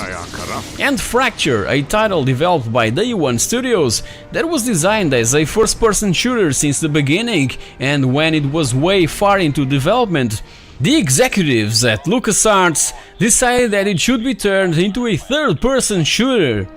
Needless to say that making all those changes so far in development ended up destroying Fracture. By 2009, works on the sequel to The Force Unleashed was underway, and the development team was pushed to complete it within a year. Between that, Star Wars The Clone Wars Republic Heroes was released for all systems, revealing itself as a huge flop, with some frustrating platforming elements and terrible graphics. Even so, the revival of The Secret of Monkey Island in a special edition grabbed a few awards in 2009 and was highly praised by gamers that grew up with the original. This remaster includes an updated hand-drawn art style for higher resolutions with huge improvements in animation and sound, and we can even at any moment switch between the original game and the remastered version in real time. 2 years after the release of Uncharted, Indiana Jones and the Staff of Kings was finally in store shelves in a completely unrecognizable way, and the HD versions were nowhere to be seen. These were cancelled due to obvious reasons, and only the Wii, PS2, PSP and Nintendo DS versions saw the light of day. The only cool thing about this title is the inclusion of Indiana Jones and the Fate of Atlantis in the Wii version as an unlockable extra. Not very welcomed either was LEGO Indiana Jones 2 The Adventure Continues, again from Traveler's Tales and TT Fusion, probably because half of the game was based in the worst movie of the franchise, Indiana Jones and the Kingdom of the Crystal Skull. Late 2009 also saw the release of Lucidity, a puzzle platformer available through Steam and Xbox Live Arcade, an original LucasArts title with amazing art style, but short on its engagement with the player. Rebellion Developments also returned in 2009 with their new PSP and DS entry on the Star Wars universe with the bland Battlefront Elite Squadron. LucasArts president left in May of 2010, being temporarily replaced by Jerry Bowerman from Lucasfilm Board of Directors. Later in the year, and meeting the tight deadline imposed by LucasArts executives, Star Wars The Force Unleashed 2 was released, surprisingly having its best version on the Wii. The HD versions looked really poor, like if they were rushed through development, completely failing to its high expectations. This led to layoffs within the company, and it was time for Paul Megan to step in. By that time, BioWare was already working on the successor to Knights of the Old Republic 2: The Sith Lords, a MMORPG simply named Star Wars: The Old Republic, that is gossiped around the web that it might have cost near $200 million to make, with every cent coming from BioWare's and Electronic Arts pockets, this last one working as its publisher. LucasArts made some pretty stupid calls in recent past, but the BioWare deal was the smartest move LucasArts ever made. 2010 also saw a remastered version of Monkey Island 2 that arose after the overwhelming success of the HD version of Secret of Monkey Island, featuring all those enhancements, only ditching the easy mode for reviewers. From 2011 to 2013, LucasArts' catalog was practically non-existent, with only LEGO Star Wars 3: The Clone Wars and Star Wars: The Old Republic. During that period, several plans were on the table, plans that were taking advantage of Epic Games' Unreal Engine 3, but even so, those plans were suffering constant changes. It was also by this time that George Lucas became heavily involved in all LucasArts' internal projects. A new Bounty Hunter title was on development, highly inspired by the Uncharted series, most likely using the concept behind the initial cancelled HD versions of Indiana Jones and the Staff of Kings. A few weeks before the 2012 edition of E3, George Lucas ordered some severe changes on that concept, that the teams behind the project only had time to rename it to Star Wars 1313, supposedly a game based on the novel Boba Fett: Maze of Deception. Fans were blown away by the demo presented at E3, and when asked directly about the game, LucasArts representatives present at the fair simply didn't know what to say about Boba Fett being the main character. It was clearly a next-gen video game targeted for PC, PS4 and Xbox One, but LucasArts didn't even confirm that. Then Paul Megan left his present chair at LucasArts, bringing two other names in to co-lead the studio and share the same chair: Kevin Parker and Gio Corsi. Then silence struck upon LucasArts and Lucasfilm Limited, and by October 30 of 2012, Disney announced that it had acquired Lucasfilm and LucasArts, revealing also that 3 new movies were in the horizon. Today, I am proud to announce the Walt Disney Company is acquiring Lucasfilm, the global entertainment company founded by George Lucas and the home of the legendary Star Wars franchise. Bob Iger also stated that Disney wanted to focus on social and mobile experiences over console titles, so LucasArts was foreseeing a bright new future in the hands of Disney. But unexpectedly, on April 3 of 2013, Disney announced that it was closing LucasArts.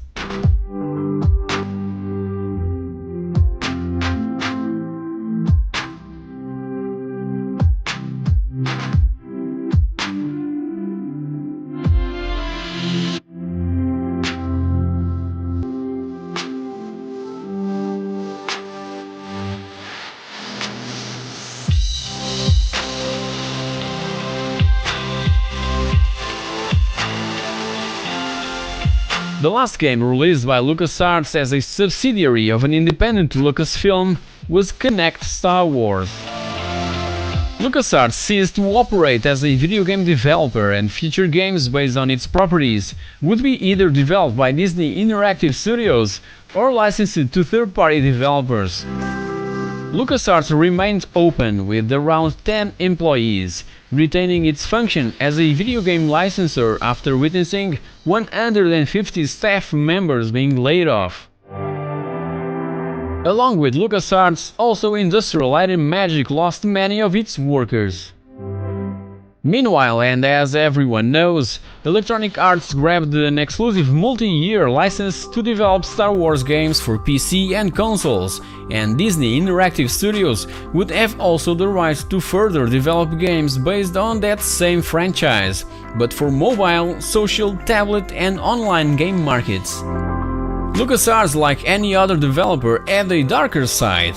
For every game released, there were 2 or 3 that never made it to players' hands. Sequels to their most famous graphic adventures were scrapped. For instance, Loom would be followed by Forge, expanding over the original and with an industrial theme.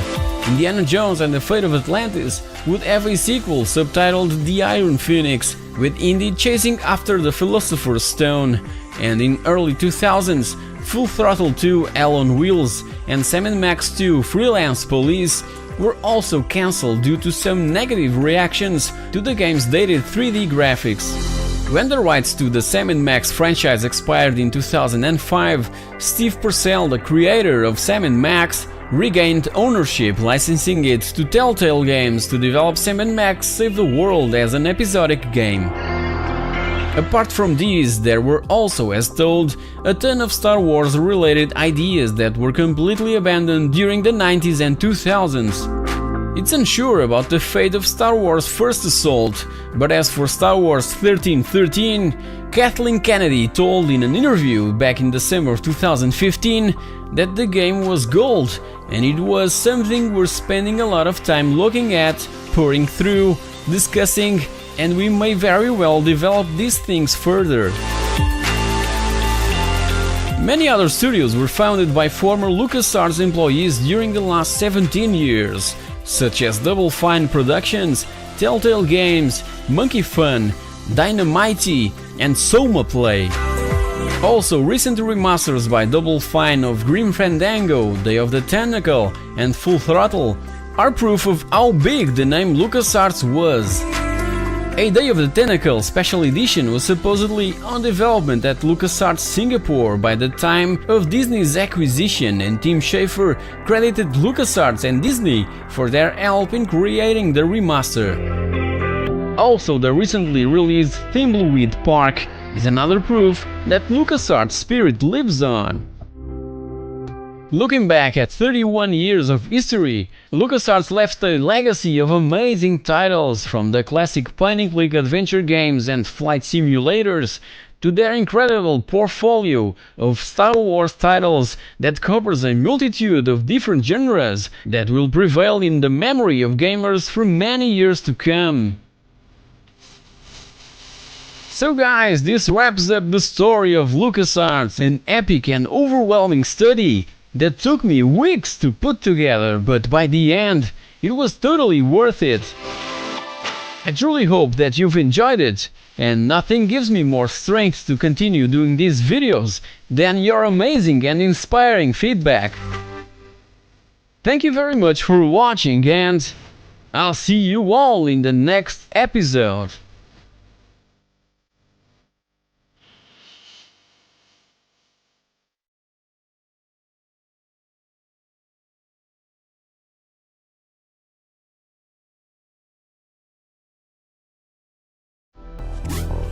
The 80s, the decade of opportunity for young British game designers.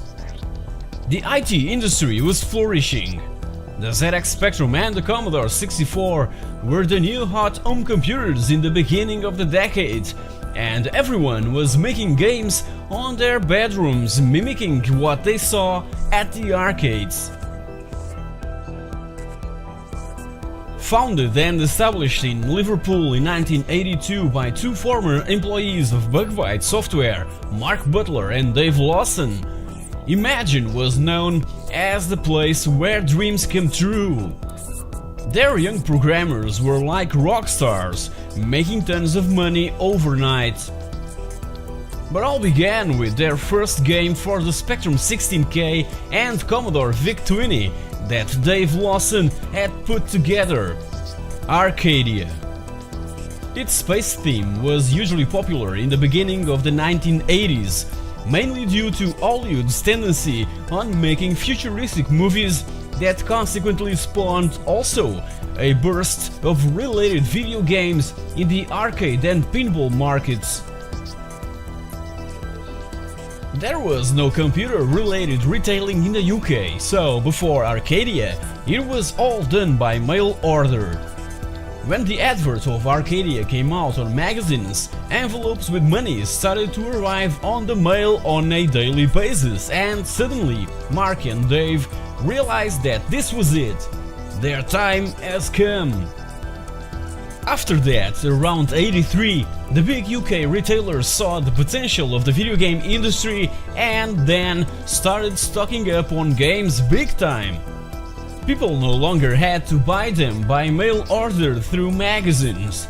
The so-called micro shops were already thriving all over the place, and gamers just had to go to those shops and browse through all these new and flashy cases and find the right title to buy.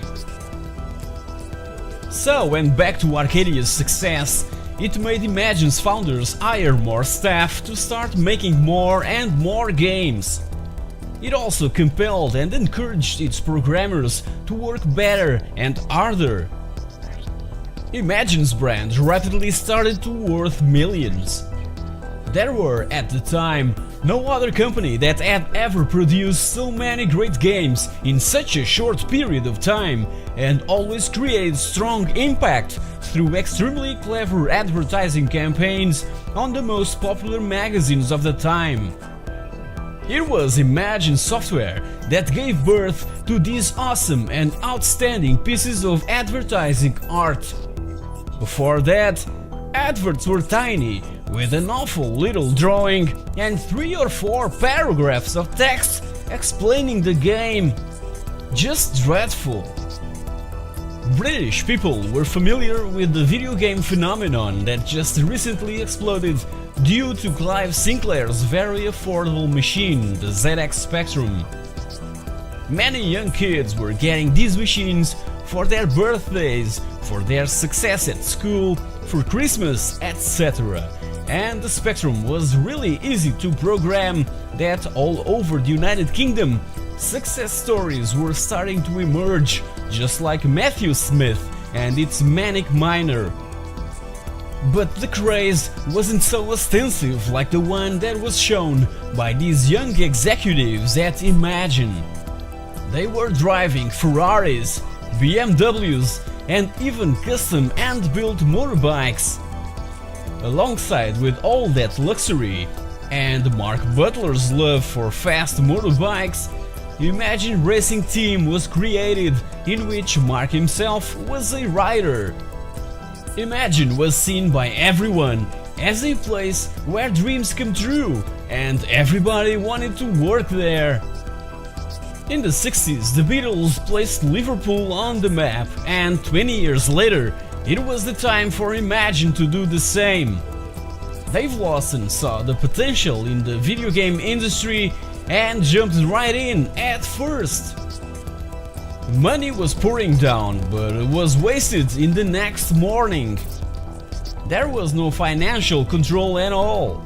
So, by the end of '83, debts began to pile up, mainly on the advertising side, and later, tape duplication unpaid bills also started to appear. For Christmas of '83, Imagine booked the entire cassette duplicating capacity of Kiltdale, one of the biggest duplicators for the software business, in an attempt to prevent other software houses having games ready for the Christmas rush. But they ended up with a huge stock of unsold games and a £60,000 debt. Even so, by 1984, and despite all the commercial success that their video games demonstrated, Imagine was ready for the next step. Show to the world through the eyes of BBC television, the concept and development of a brand new product that would be different from all other things being made by all other British software houses. Nonetheless, that new product required more memory, so a special add-on needed to be manufactured and bundled with the so-called mega games that would also prevent against piracy, drastically increasing its final price. Imagine intended to develop 6 of these mega games, and the first 2 were Cyclops and Bandersnatch. The artist Roger Dean was hired and had already designed the boxes and the ads, which were beginning to appear, but the company went bust in July of '84 due to its unpaid debts that were escalating as time went by, and Dean never saw the £6,000 that he reputedly asked for his work. Imagine lasted 18 months, but the truth is that both those guys, Mark and Dave, did make serious mistakes and left people really irritated and disappointed. But they were the ones that started the whole video game industry in the UK. That's a fact. The dream ended, but the people who lived it moved on. The rights to the Imagine label was bought by Ocean, and some of the programmers began working freelance on games for Ocean, who also partially backed a new Liverpool company called Denton Designs. Bandersnatch was the only mega game in development by that time, ending up being finished 2 years later by Finch Speed, a company formed by the other programmers and Imagine co-founder David Lawson. The project was renamed to Bratakas, and now a 16-bit title that didn't require that special memory hardware add-on. So, from the ashes of the defunct Imagine software, Psygnosis was born, being Bratakas the very first video game under the Psygnosis label.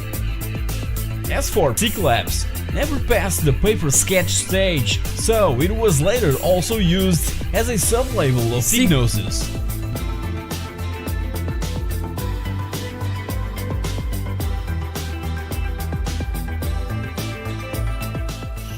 David Lawson, founder of Imagine Software, and Ian Etherington, financial director, joined forces with Jonathan Ellis, and the trio founded Psygnosis. So, Psygnosis rose from the ashes of Imagine Software, and Cyclops was an obvious tribute to their roots. They've also kept their bond with record cover artist Roger Dean, who drawn both logos and was seen as the mind who revolutionized the music industry in the 70s and 80s with its amazing album covers for bands like Yes and Asia. For their logos, they were after something related with mind and knowledge, and also inspiration by the future of things to come. So Dean thought of an owl, a symbol of wisdom, and gave it this metallic futuristic look. Behold the mighty Psygnosis. Bratakas was the first title with the Psygnosis label, and was a game that was in development at Imagine Software when it all went down. It was originally being developed for the ZX Spectrum, and it would need a special memory add-on that would increase the production costs and consequently its final price. Now, as a 16-bit title, all that would change, but the crappy control system makes it almost unplayable. The only thing that really saves Bratakas is the awesome artwork by Roger Dean. Who else? From the beginning, Psygnosis' main focus was towards the most popular 16-bit machines in mid-80s, the Commodore Amiga and the Atari ST. Almost all other developers in town were still making games for the 8-bit systems that by then flooded the market mainly in the UK, so this was a huge advantage and the opportunity of a lifetime, cause many new Amiga and ST games coming out were just ports of 8-bit titles, inferior and really poor ones. So their future looked really bright, and after a couple of somewhat interesting titles, they've published Manus, a side-scrolling shooter from a brand new Scottish developer, DMA Design, the team behind Lemmings and known today as Rockstar North. So, David Jones was working on Coppercon 1, hugely inspired on Konami's arcade smash Salamander, and after being turned down by a handful of publishers, he approached Psygnosis, who promptly said yes, that they would publish it, but its name should be something more appealing than Coppercon 1. Manus was one of the first games released under the Cyclops logo, and the very first title from DMA Design that revealed quite successful. After Manus, other titles followed, but again, it was a DMA Design game that got all the attention in late 1989. This one was made using a gift from Psygnosis to David Jones after the success of Manus, a 25 MHz 386DX. Blood Money was another side-scrolling shooter inspired by yet another arcade hit by Irem, Mr. Ellie, and was highly praised by the press that stated that Blood Money was definitely one of the best games of its type on the Amiga to date. Also in 1989, Psygnosis gave to another developer the opportunity of a lifetime, Reflections, best known for the Shadow of the Beast franchise. But their first game was Ballistics, developed by Reflections co-founder Martin Edmondson, who took it to Psygnosis along with an early demo of the very first Shadow of the Beast. Needless to say that Psygnosis was extremely impressed by that demo and its amazing 12 levels of parallax scrolling never seen before.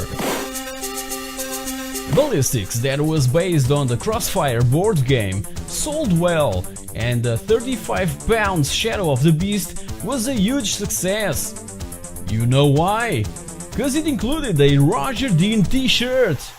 Not one of his own shirts, okay? You know what I mean. This game was exactly what Amiga owners like myself wanted. A game that could show off all the machine's potential in every technical aspect, graphic and musically speaking. David Whittaker composed one of the most fondly remembered soundtracks from the 16-bit era.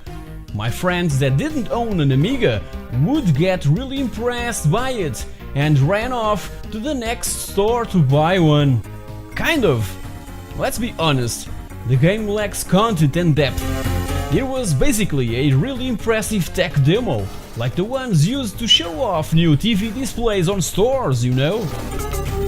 A year later, Shadow of the Beast 2 was released and it was an even bigger commercial success, grabbing scores of 80+ all over the press, except from the guys at Computer and Video Games magazine that gave it just 59%.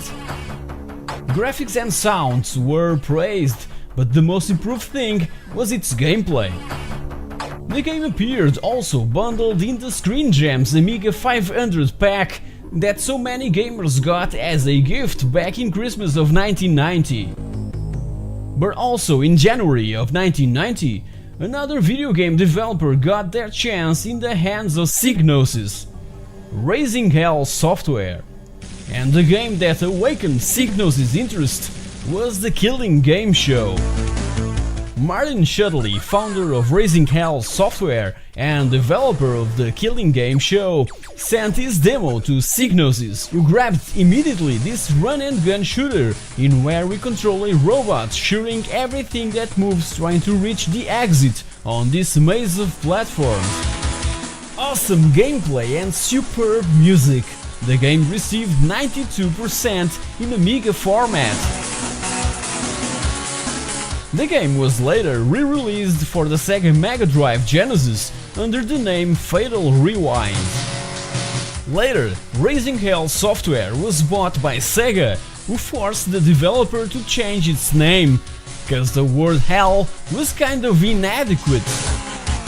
So Raising Hell Software became Bizarre Creations, developing later down the road awesome titles like Metropolis Street Racer, the Project Gotham Racing series, and Blur. 1991 was the year for DMA design. Lemmings was born. It was a huge success for both DMA design and Psygnosis. It even had in-game references to Shadow of the Beast in 2 of its levels. Again, Amiga format gave it 92%. So, after the 20,000 copies sold of Menace and the 40,000 of Blood Money, Lemmings went completely off the chart and sold for the Amiga, and in its first day only, 55,000. Worldwide and on all platforms for which Lemmings was ported, it is estimated that it sold more than 15 million copies. In 1992, the shadow was cast upon the Beast once more, and Shadow of the Beast 3 was released. The game was highly influenced by the feedback from players of the first 2 games and received scores around the 90% mark, but failed to sell as well. I consider Beast 3 the most enjoyable one on the gameplay area, so it was the end of the road for the series. And also in 1992, one of the best looking and sounding games was released, Agony. Once again, Psygnosis saw its potential in an early prototype that Frank Sauer and Yves Grolet from Art and Magic showed off the record at the European Computer Trade Show in London. Psygnosis gave them all the freedom to finish their game, and you're probably thinking that the owl that we control in the game was somewhat an imposition from Psygnosis. You can't be more wrong. That was part of the developing team's initial design, cause they were looking for something different from everything else already seen. Psygnosis even provided more help to finish the game, so they hired the best musicians to create one of the greatest soundtracks ever made for a 16-bit system. Tim Wright's amazing piano intro was even adapted without consent and consequent credit by the keyboard player of the Norwegian symphonic black metal band Dimmu Borgir in the song Sorgens Kammer from the 1996 album Stormblast. The band removed that song from a later re-release of that same album. Agony didn't have the commercial success it deserved, cause it was exclusive to the Amiga, and that machine was about to be overtaken by the 16-bit consoles and multimedia PCs that were just around the corner. However, it is often remembered as a piece of art. Back in the Amiga and Atari ST days, there were a lot other titles that I could mention, but these were the ones that gave fame to that owl who offered the chance to a handful of developers responsible for so many awesome of today's IPs that are among the best that we can nowadays play and enjoy. As said in the beginning, Psygnosis was a symbol of the future, of things to come, so the CD era was upon us.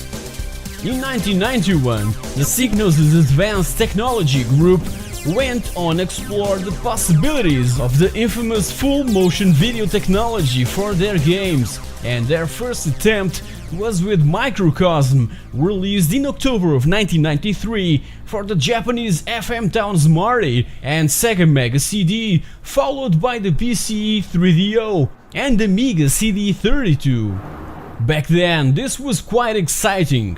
I was witnessing a complete revolution in video gaming and completely mesmerized with what the CD format was capable of deliver. Microcosm was huge in production costs, and the uncompressed intro alone achieved an astonishing number of 6.5 gigabytes of hard disk space. That was something really mind-blowing in 1993, and even Rick Wakeman from the band Yes was hired to provide original music for it. despite all the astronomical numbers, the game is really bland with really poor gameplay. But let's be honest, the future of computer games is here, just like Amiga Format stated when they gave it 87% on their review. Psygnosis was, once again, taking over the reins of the evolution of video games.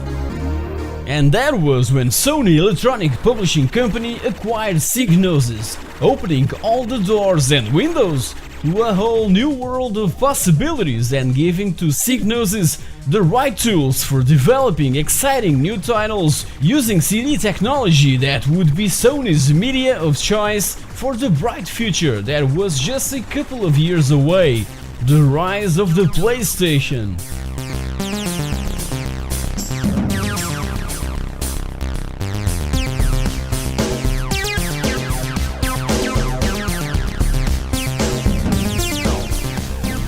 As you know, Nintendo and Sony were working together for a future CD add-on to this next-gen system.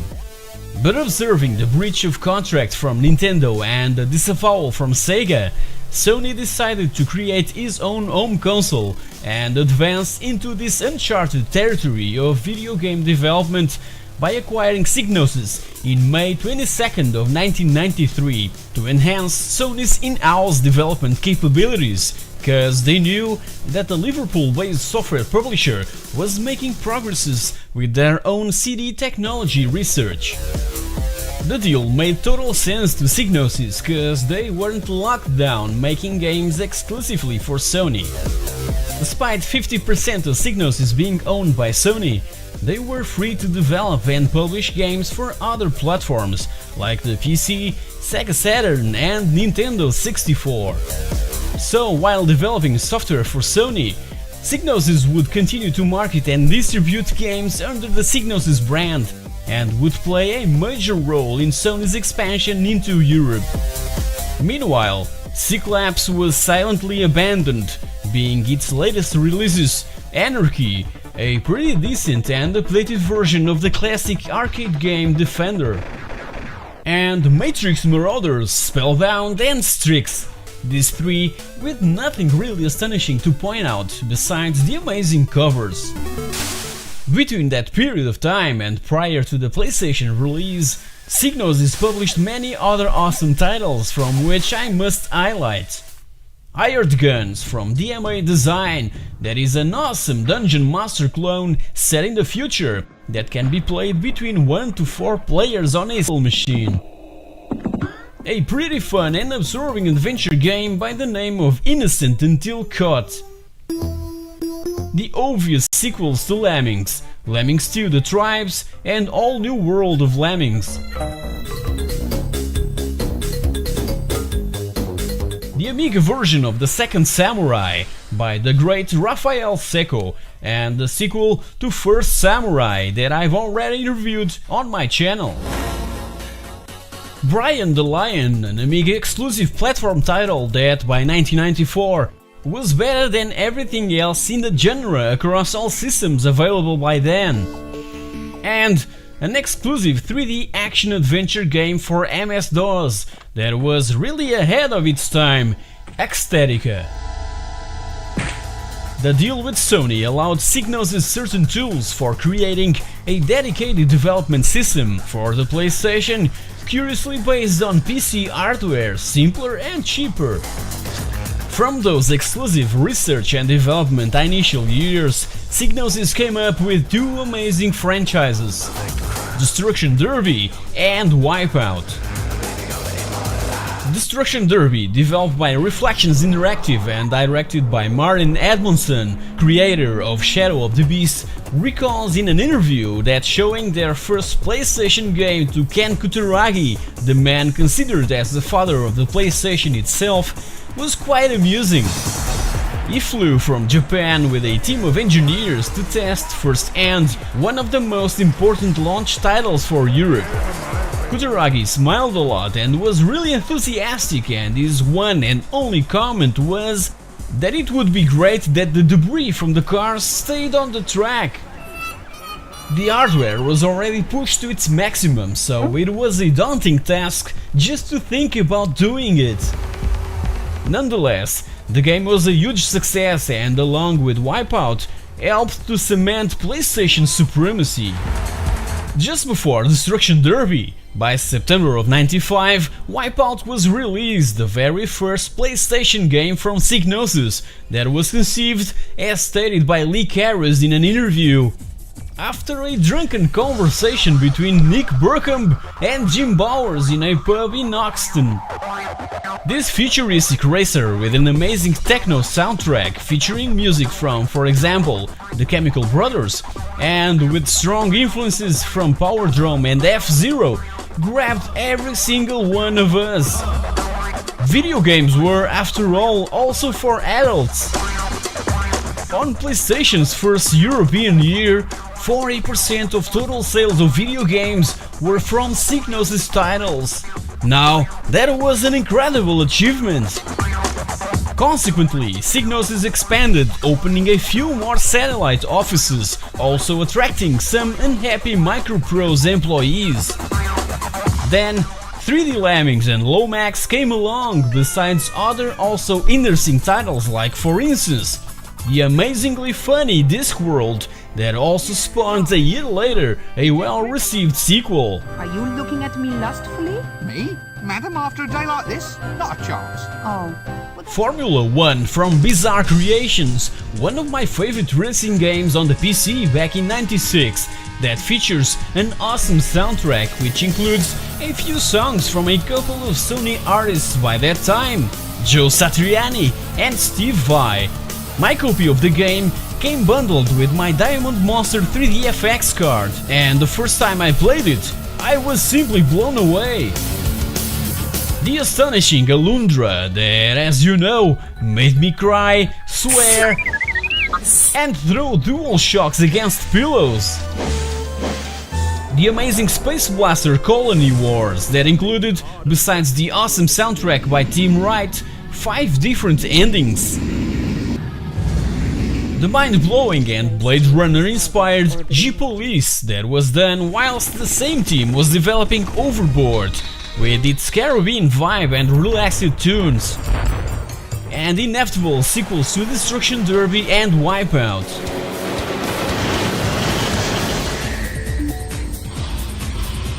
Between all that good stuff, there were other horrible games just like this one that I have here.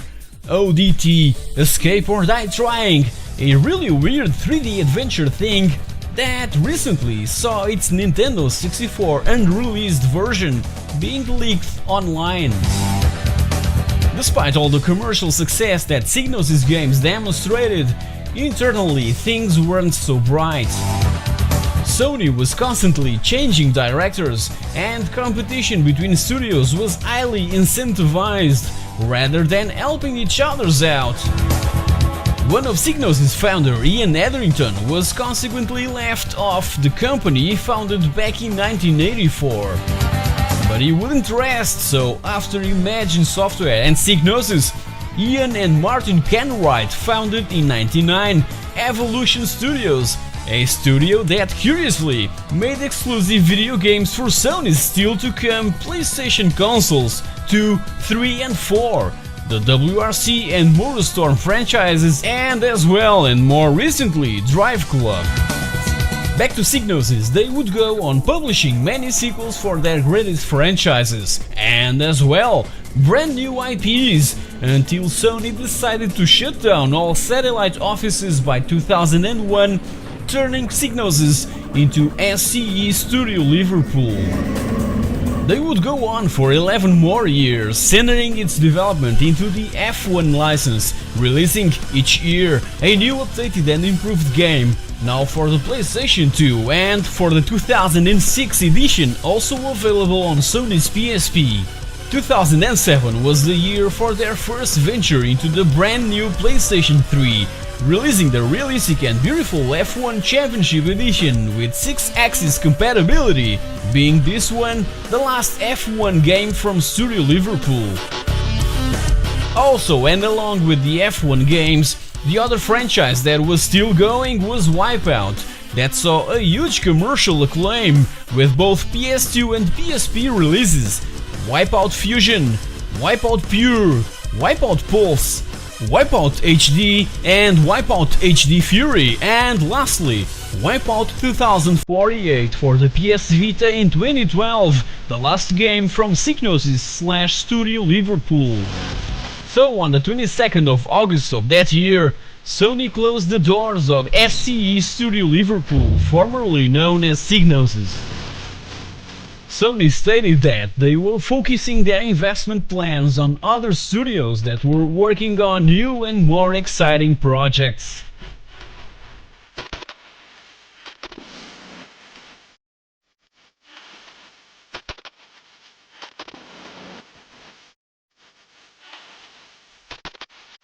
Psygnosis left us a legacy of awesome titles and franchises, giving at the same time the opportunity to small companies to prosper and emerge in this industry, being renowned today as the most successful in the business. With that said, every gamer bows to Psygnosis. Thank you so much.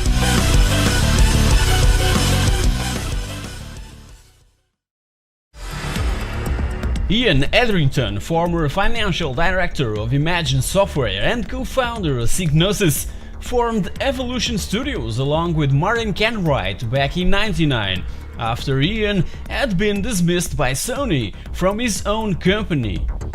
On the other hand, Martin started his career in 1986 as a freelance game designer and 2D, 3D artist. In that same year, he worked as a graphical artist on Strike Force Harrier for the Atari ST. He was soon hired by Rowan Software, a company best known as a publisher of flight simulators for the PC.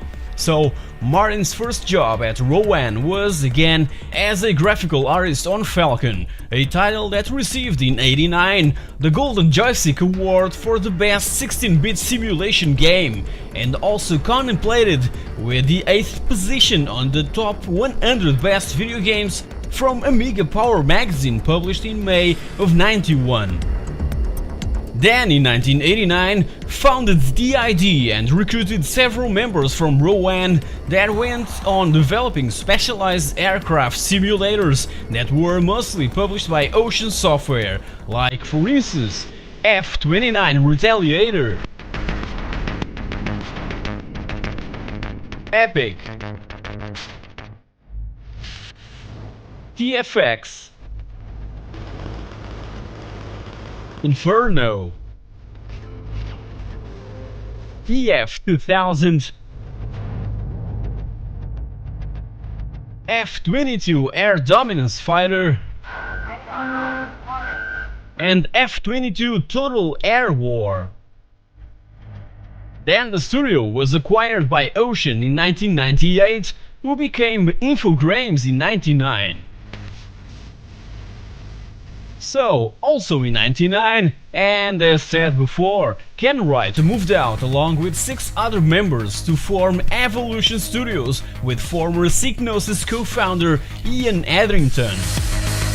They soon developed a racing demo on PC of multiple rally cars on a circuit, and Sony immediately hired them to start working on a licensed WRC title for the upcoming PlayStation 2. In 2001, a satellite office was created to develop exclusive games also for Sony, but this time around for their upcoming PlayStation Portable, Big Studios, which was originally put together by 4 former Codemasters employees with the Colin McRae and Toka franchises in their resumes. World Rally Championship was the first rally driving game to be officially licensed by the FIA. It features the 2001 season, complete with real events, teams and drivers, except for Colin McRae that, as you know, had its own game by then. So, in WRC, Colin appears as fourth driver. The game was placed on store shelves on November of 2001, and this was the only WRC game to also be available in the United States. All the other following sequels were exclusive to Europe and Japan. year later, in November of 2002, WRC2 Extreme was released and it featured a brand new physics engine that was possible with the help of real rally engineers. The tracks also had a boost in what reality is concerned, so satellite imagery and real 3D representation of terrains and surfaces were used, applying a DEM technique which allows to represent the Earth's surface with all objects included. Also, the engine noises were taken directly from real-life rally cars, and the developers even consulted a TV broadcaster for advice on how to create trustworthy and authentic replays. This time around, Colin McRae was replaced in-game by Francois Duval, and they didn't figure out on time how to cast the car shadows while crossing bridges. Another year passed and WRC3 was released in November 21st of 2003 to be more precise. In this year's season, Colin McRae signed for Citroën, and in-game he was not replaced, so Team Citroën total had only 2 drivers, Sebastian Loeb and Carlos Sainz. What a dream team! 60 days prior to it, Colin McRae Rally 4 from Codemasters was also made available for the PlayStation 2 and Xbox, and on Sony's console. It was seriously challenged by Evolution Studios' third WRC installment that featured, this time around, car shadows while crossing bridges.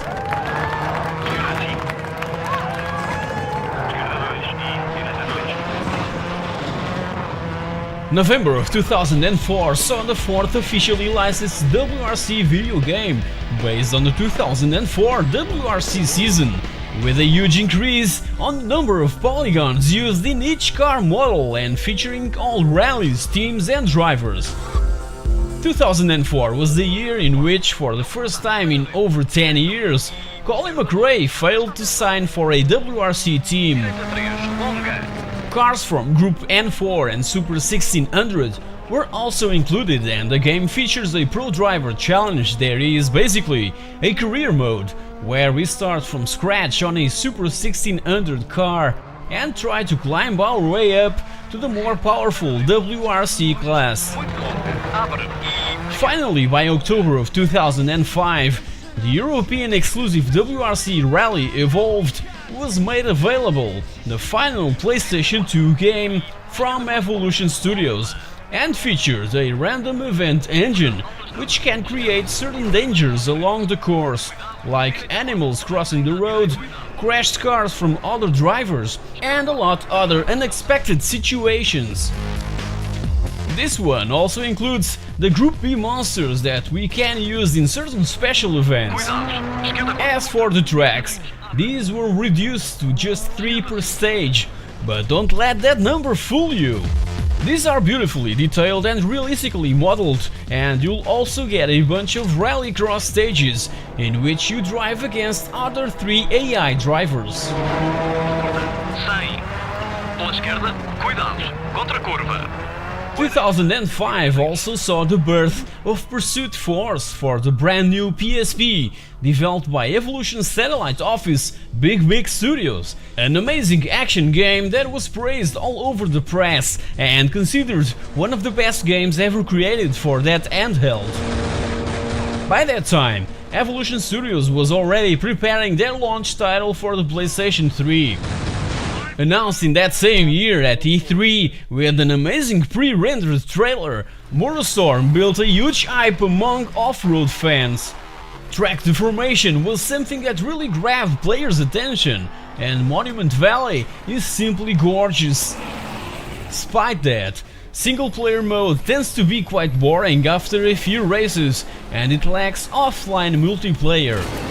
Even so, the game sold over 3 million copies around the world and was considered Racing Game of the Year by the Academy of Interactive Arts and Sciences in their 2008 awards, beating games like Dirt, Forza 2, Need for Speed Pro Street and Project Gotham Racing 4.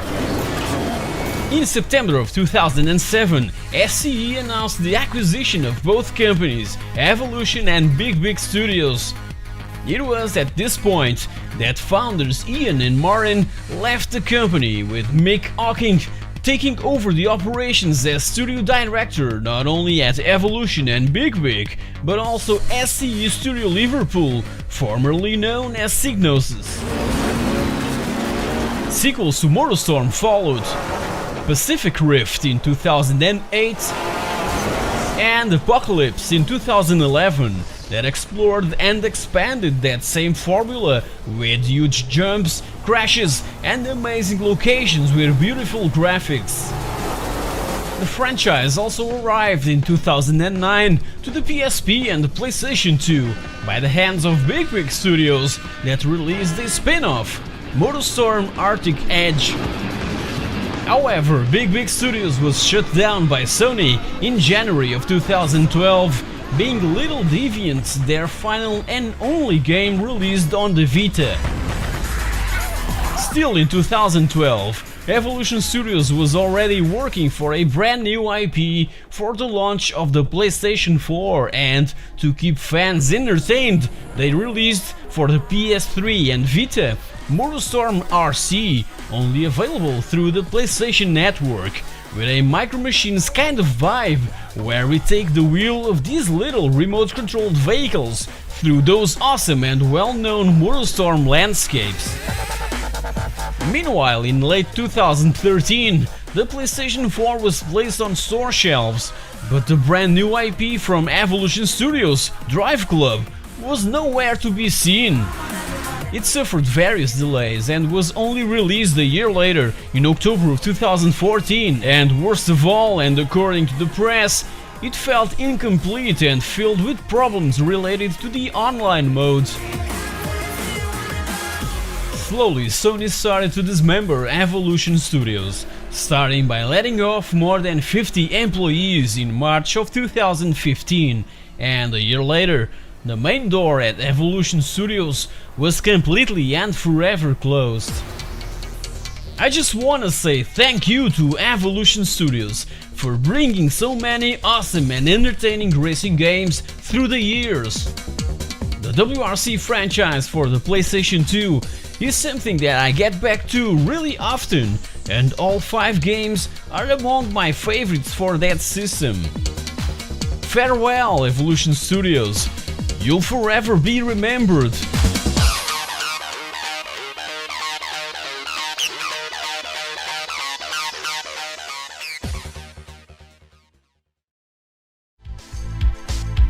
It all started in 1985, when the golden age of Spanish software development for 8-bit home computers was flourishing.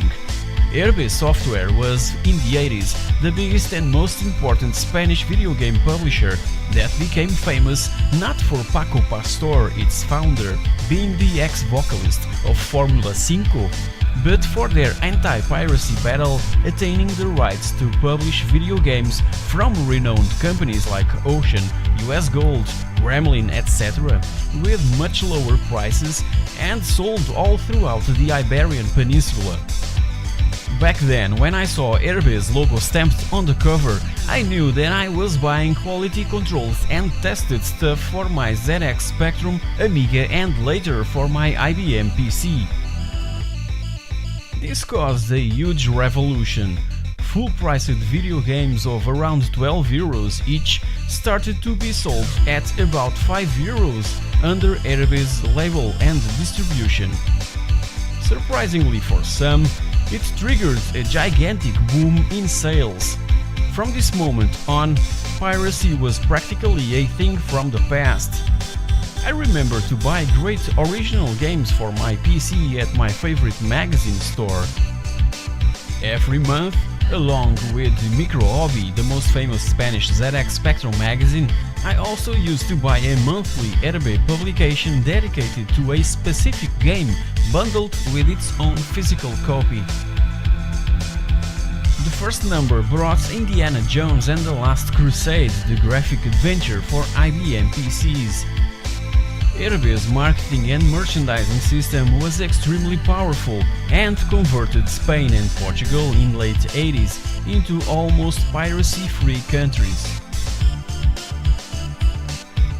Besides spawning this low-price revolution, RB also made possible for the small Spanish developers to prosper and publish their games abroad. One of those developers was Toposoft, that was established at the basement of RB's building. In Spanish, topo means low, the lowest point or position, or even a mole. It all started when Emilio Martinez thought about creating an educational software for his nephew based on the Spanish geography. He asked his fellow programmer friend Javier Cano to do the graphics, and thus Map Game was born. Curiously, the title was developed in a black and white TV, not knowing what the game looked like when they finished it. One day, the two friends took the game at a ZX Spectrum reseller and asked permission to test the game on a color monitor. Emilio and Javier were amazed by the beauty of the graphics, and the owner of the shop was blown away. Quickly, he handed over to the young programmers an RB business card.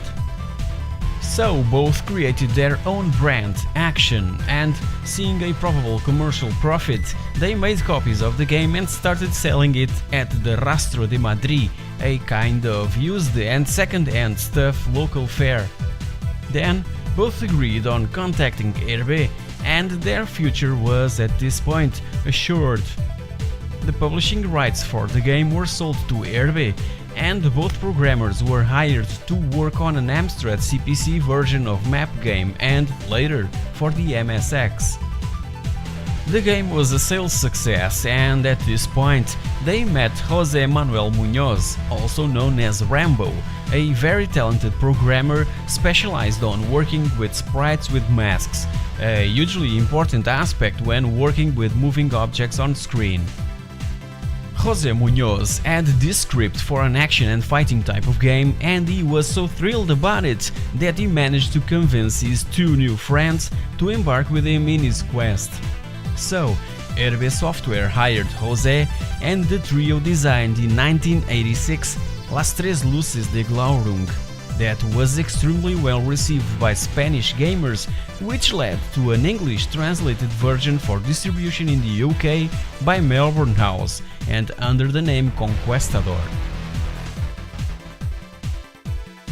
Feeling the need of separating the distribution business from the development of new products, RB created at this point Toposoft.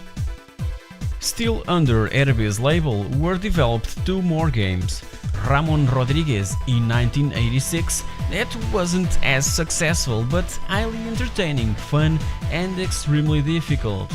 And Whopper Chase in 1987, a promotional title that was ordered by Burger King to be offered to customers, in which the tape contained all four 8-bit versions of the game: Spectrum, Amstrad, MSX and Commodore. Toposoft's premiere was with the game Spirits in 1987, which led, till 1991, to a gigantic wave of awesome games that catapulted Toposoft to the very top of Spanish video game development, rivaling with the giant and well-established Dynamic. Let's now take a quick look at the essential games from Toposoft.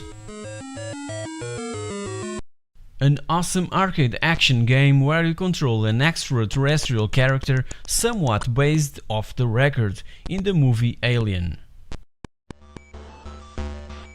An amazing shoot 'em up that didn't grab the attention it deserved.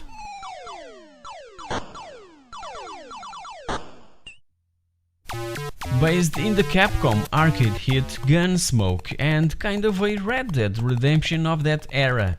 A huge hit in Spain and in the UK. Action game with two players simultaneously! Wow, awesome stuff! Was considered one of the best games from Toposoft. Curiously, the C64 version was totally different from all the others. As you can see, the scrolling is made in the horizontal. A new vision and, again, off-the-record version of the classic Pac-Man. For the English release, they even had to remove the first level, cause it was so identical to the original Pac-Man that Topo could run into trouble. A pirates game where we need to infiltrate a ship and grab a treasure map hidden inside a fiercely guarded safe. Something related to the Untouchables or the Godfather movies is purely coincidence, an extremely difficult but very well made title.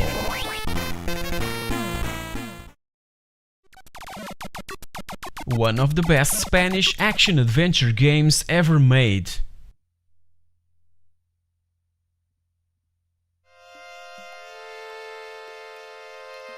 Probably the best game Toposoft made for IBM PCs.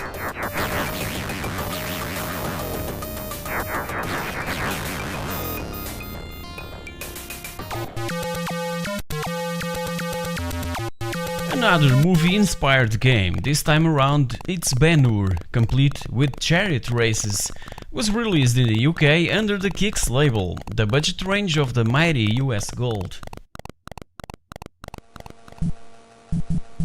Topo's pinball game, and I love pinball games, but this one didn't have what it needed to be a good pinball game.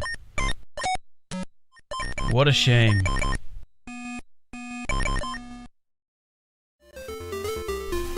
The game's beautifully detailed graphics can somewhat attenuate its extreme difficulty, trying to control the carriage and at the same time blow the enemies away. One hell of a game that I've played so many freaking times back then. Simple concept and highly addictive, it practically passed unnoticed. A funny thing about the cover of Rock'n'Roller is that in the Spectrum and MSX versions it was inverted. The letters on the stop sign are inverted. Someone was really wasted or in a bad mood. This title sold more than 100,000 copies. It became the best-selling Spanish video game of all time. But by then, and as for soccer games, Matchday 2 was still the best. It was the very first time I've ever saw something like this, a cycling simulator. What an achievement for 1989, and all fans of La Vuelta were amazed by it. One of the best Spanish video games of all time, and as a huge fan of adventure and exploration, I couldn't simply stop playing it. Sadly, the Commodore 64 owners never had a chance to try it. Its development was cancelled.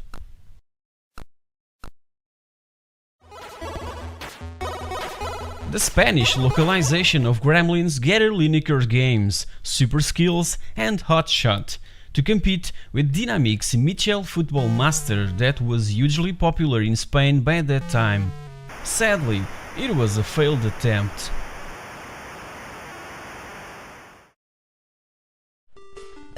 A really poor basketball game. Don't bother trying.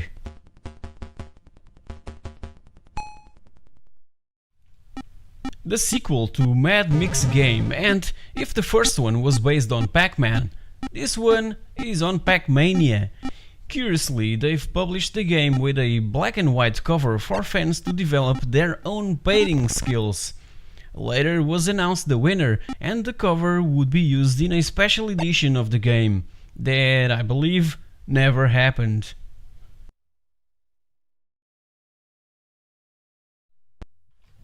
Another awesome adventure game that had its best version on IBM PCs, with some amazing and colorful EGA graphics.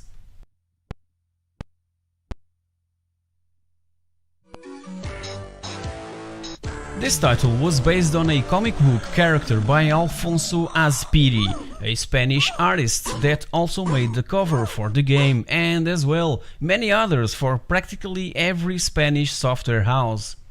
And when the game had a cover by Azpiri, I would certainly buy it. You couldn't miss. Games with covers made by this great artist were always good games. Take Viaje al Centro de la Tierra as an example. About the game, it's a pretty good arcade action title with some differences between the 8 and 16-bit versions, so you need to try them all. This one was just to keep the releases coming. Nothing special, just a shoot all things on screen type of game. A kind of hard to control game, but when you get the hang of it, it's quite fun. Another kill all enemies and stay alive game.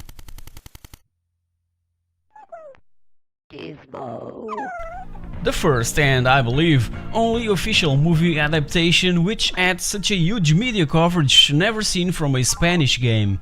The hype was so enormous that they had to ask the UK-based Elite Systems to make the 16-bit versions. The game was okay, despite the amount of time they spent making it. Many players ended up losing interest and just bought another games.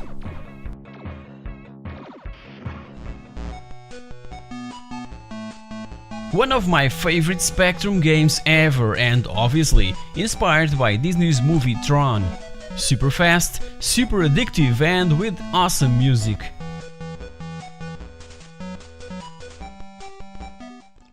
I was wrong when I said that all games with covers by Aspiri were good.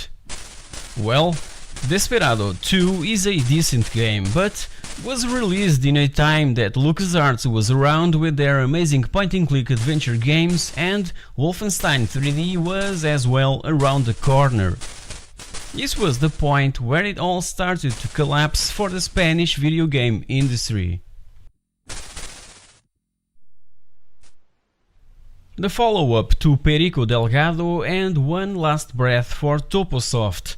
It's a brilliant professional cycling simulator that, again, attained high scores on specialized magazines and was, I think, the first Toposoft game with support for VGA graphics on the PC. Toposoft made one last effort to conquer the IBM PC's market with 6 more games. Black Crown, Luigi and Spaghetti, Olimpíadas 92 Gimnástica Deportiva and Olimpíadas 92 Atletismo, Luigi in Circus Land, and finally Super Skrillex.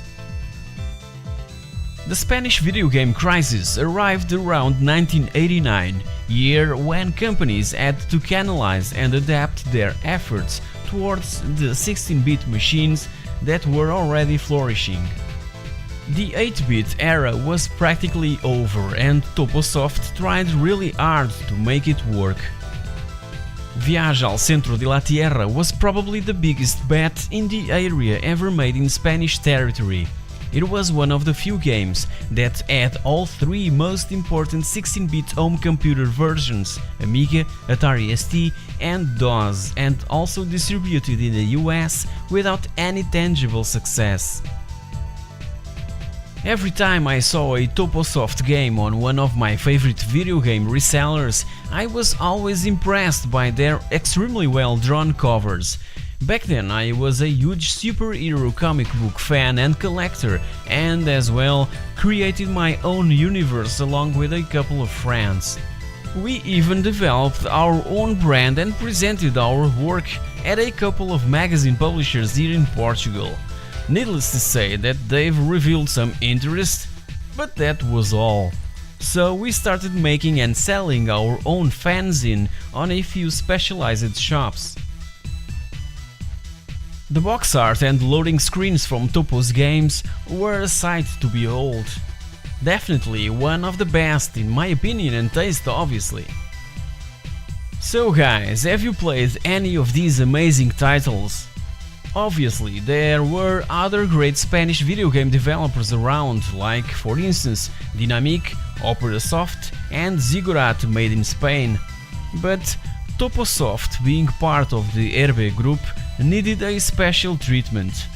It was part of one of the greatest and most successful anti-piracy campaigns ever. Feel free to comment, like, dislike, subscribe, unsubscribe, whatever. You're the boss.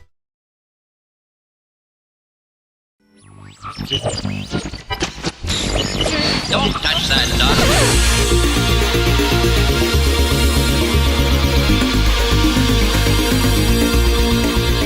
Back in 1987, gaming's first rock stars burst onto the scene. Based in Wapping, East London, the Bitmap Brothers was founded by Mike Montgomery, Eric Matthews and Steve Kelly, and their intention right from the start was to get the names of the coders, artists, designers and musicians out there, the ones that really put in the hard work.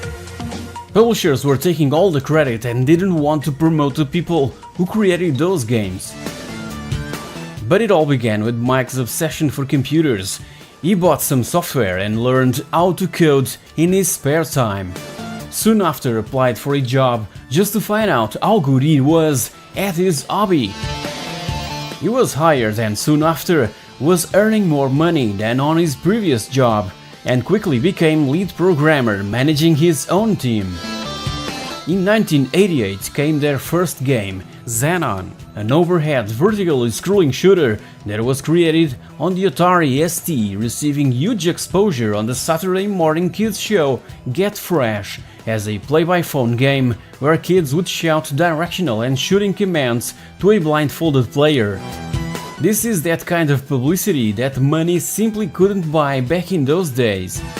Mike made some work for free for a person who used a Commodore Amiga to do a game show on TV. So, and while on a meeting with the producers of Get Fresh, the idea of playing a video game on TV was discussed.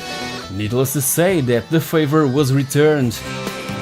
On Xenon, the Bitmap Brothers were credited on the intro screen, while Eric's face appeared in at the start saying Sector 1. On the back of the box is mentioned that Xenon was a mega creation from the Bitmap Brothers, and this was just the beginning. Xenon became a hit, not only on all of the major 8 and 16-bit computers of the time, but in the arcades also. Yes, Xenon even had an arcade machine version released through Mastertronic's Arcadia division, which ran on Commodore Amiga hardware. All this exposure and mediatic coverage gave them bargaining power for its next game, Speedball, a violent approach to handball mixed with American football and ice hockey, also heavily influenced by the movie Rollerball, set in this futuristic cyberpunk ambience, a game that took just 6 weeks to code and 4 more months to fine-tune. The Bitmap Brothers would now enter an iron fist challenge with the publishers they approached, and the only one that ended up accepting their demands was ImageWorks, a publishing label of Mirrorsoft, which was in turn a division of Mirror Group newspapers owned by Robert Maxwell. So the deal consisted in giving the Bitmap Brothers full control over all aspects of the game, from the title itself to the size and position of its logo on the box, and even to the way it was sold in shops. Their position and reputation in the gaming industry was, at this point, grounded and established. Speedball was a tremendous hit, ending up receiving the Golden Joystick Game of the Year award in 1989, and the developers themselves named the best 16-bit programmers, featuring also the artistic talents of Mark Coleman and David Whittaker. It showcased the studio's trademark chrome visual style, an intentional artistic choice, especially effective on the 16-bit home computers that would make their games unique in terms of aesthetics as well as gameplay. It was first released for the Commodore Amiga and the Atari ST in November of 1988, and later ported to DOS, Commodore 64 and the Sega Master System. The NES also got its own port, but released under a different name, Clash Ball. At this point, the team moved to a converted warehouse in the Metropolitan Wharf on the north of the Thames, a large space for them to develop their dreams and invest their money on, taking advantage of the cheap deal that Mike managed to sign regarding its annual rent. The days of developing games on suburban bedrooms were definitely over. For Bitmap to stand out from the crowd even more, and slightly following the steps of Imagine Software, Robert Maxwell, owner of the Mirror Group, offered to lend his helicopter as background for a photo shoot. So Mike, Eric and Steve posed like pop stars, wearing fashion items like leather jackets, shades and t-shirts, sending these pictures to magazines for them to print next to their upcoming games, rather than simply placing a screenshot or of some coder hunched over his keyboard in his small apartment bedroom.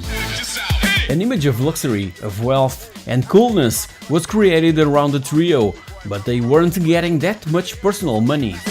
And practically all that they were making was put on for development of their next big hit. Welcome to Xenon 2 by the Bitmap Brothers. Originally designed by the Bitmaps, it was coded by the assembly line on an IBM PC and then ported to the Atari ST, followed by the Amiga version and again published by Imageworks in September of '89. Their coolness was once more cemented now using a heart-pumping soundtrack by Tim Simenon, a DJ known as Bomb the Bass, that also arose in 1987 with his debut single Beat This. Mega Blast was used for the Xenon sequel as both the loading music and in more simplified form, as a background tune while playing. David Whittaker completed the process, sampling and resequencing the song for use in the game.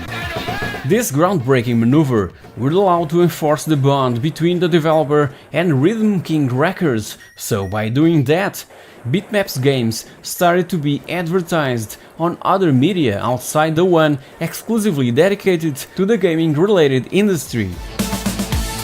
In the meanwhile, artist Dan Malone, coming from Palace Software, arrived to witness that cool vibe that circulated inside that warehouse, something that he was also totally into, and his skills as a graphical artist would perfectly complement those of Mark Coleman, establishing at this point the visual style that became a trademark of the Bitmap Brothers games. Dan always wanted to work for the Bitmap Brothers, and finally his dream became reality, showing off all of his talent on Speedball 2 Brutal Deluxe. He had a lot of creative freedom, and the general idea was that Speedball 2 should be bigger and better than the original. And it really was. It received nearly perfect reviews, and it was released featuring audio and effects by Richard Joseph, working with music written by a former member of The Fall, Simon Rogers, who was working with John Fox as part of the group Nation 12.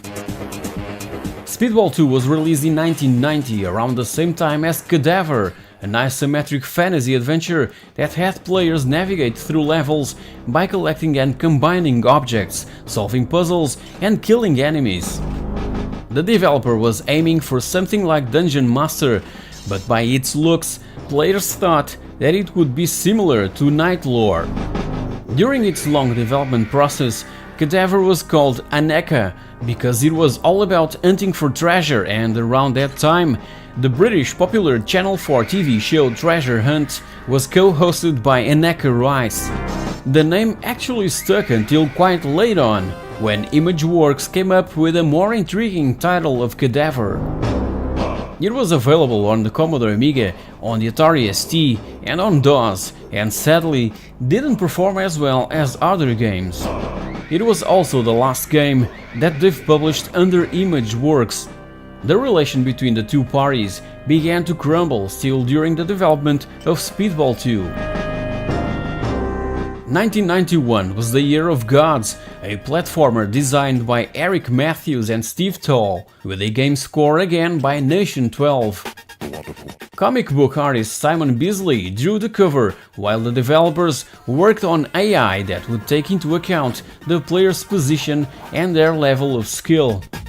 This time around it was released by Renegade, a new company set up by the Bitmap brothers in conjunction with Heath and Adele Nosdar of Rhythm King Records and a former employee of Telecomsoft and Mirrorsoft, Tom Watson. It was in part a continued desire for better treatment of developers, but also a reaction to Mirrorsoft's demise. On November 5, 1991, Robert Maxwell, owner of the Mirror Group, went missing from his private yacht, to be found dead off the coast of the Canary Islands. The whole Mirror Group operation went into administration and all Mirrorsoft employees were made redundant.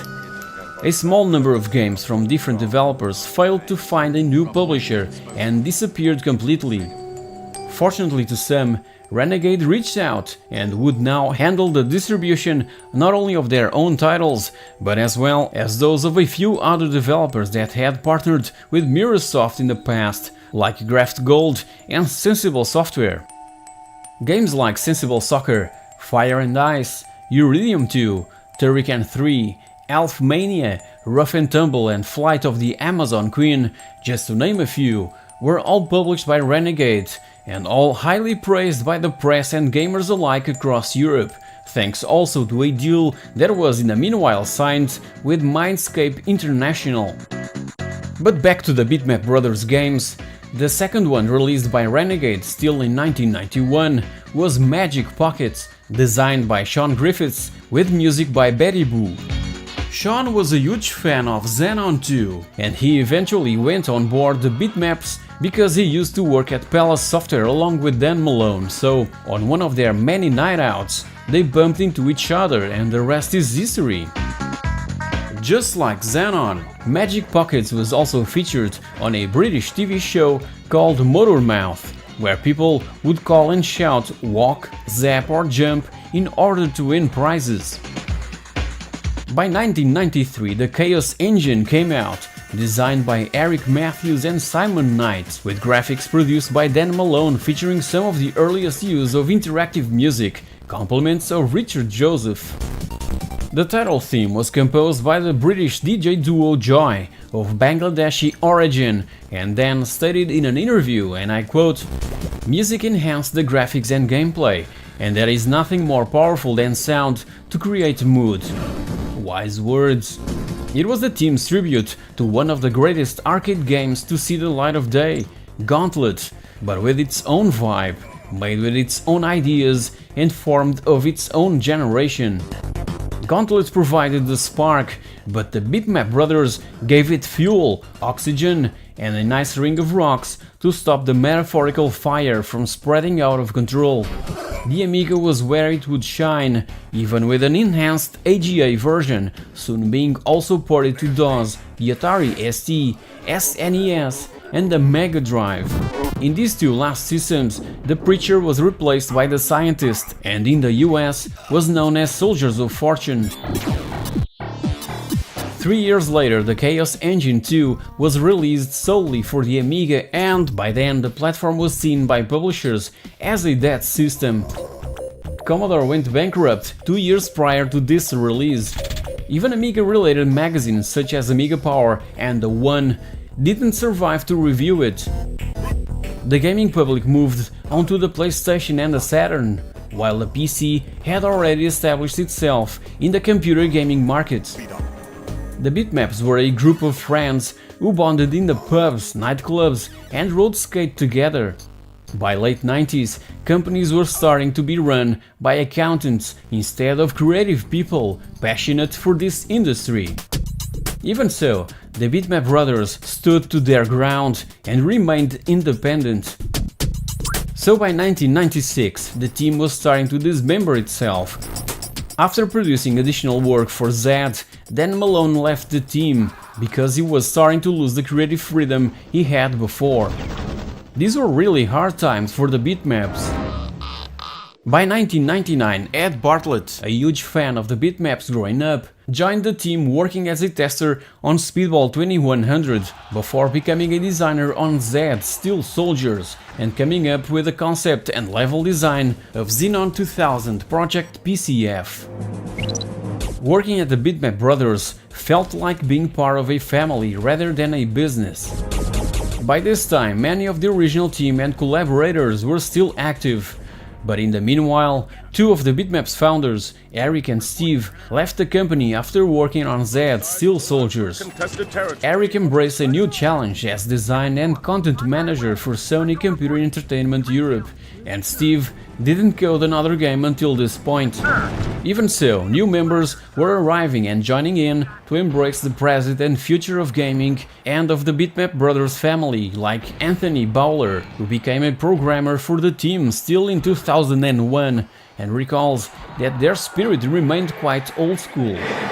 Anthony worked on Speedball Arena, a follow-up to Speedball 2100, trying to revive the spirit of Speedball, now as an esports title, even managing to strike a deal with Epic for the use of their Unreal Engine, showing to the world that Epic's engine wasn't merely a tool to develop FPS titles.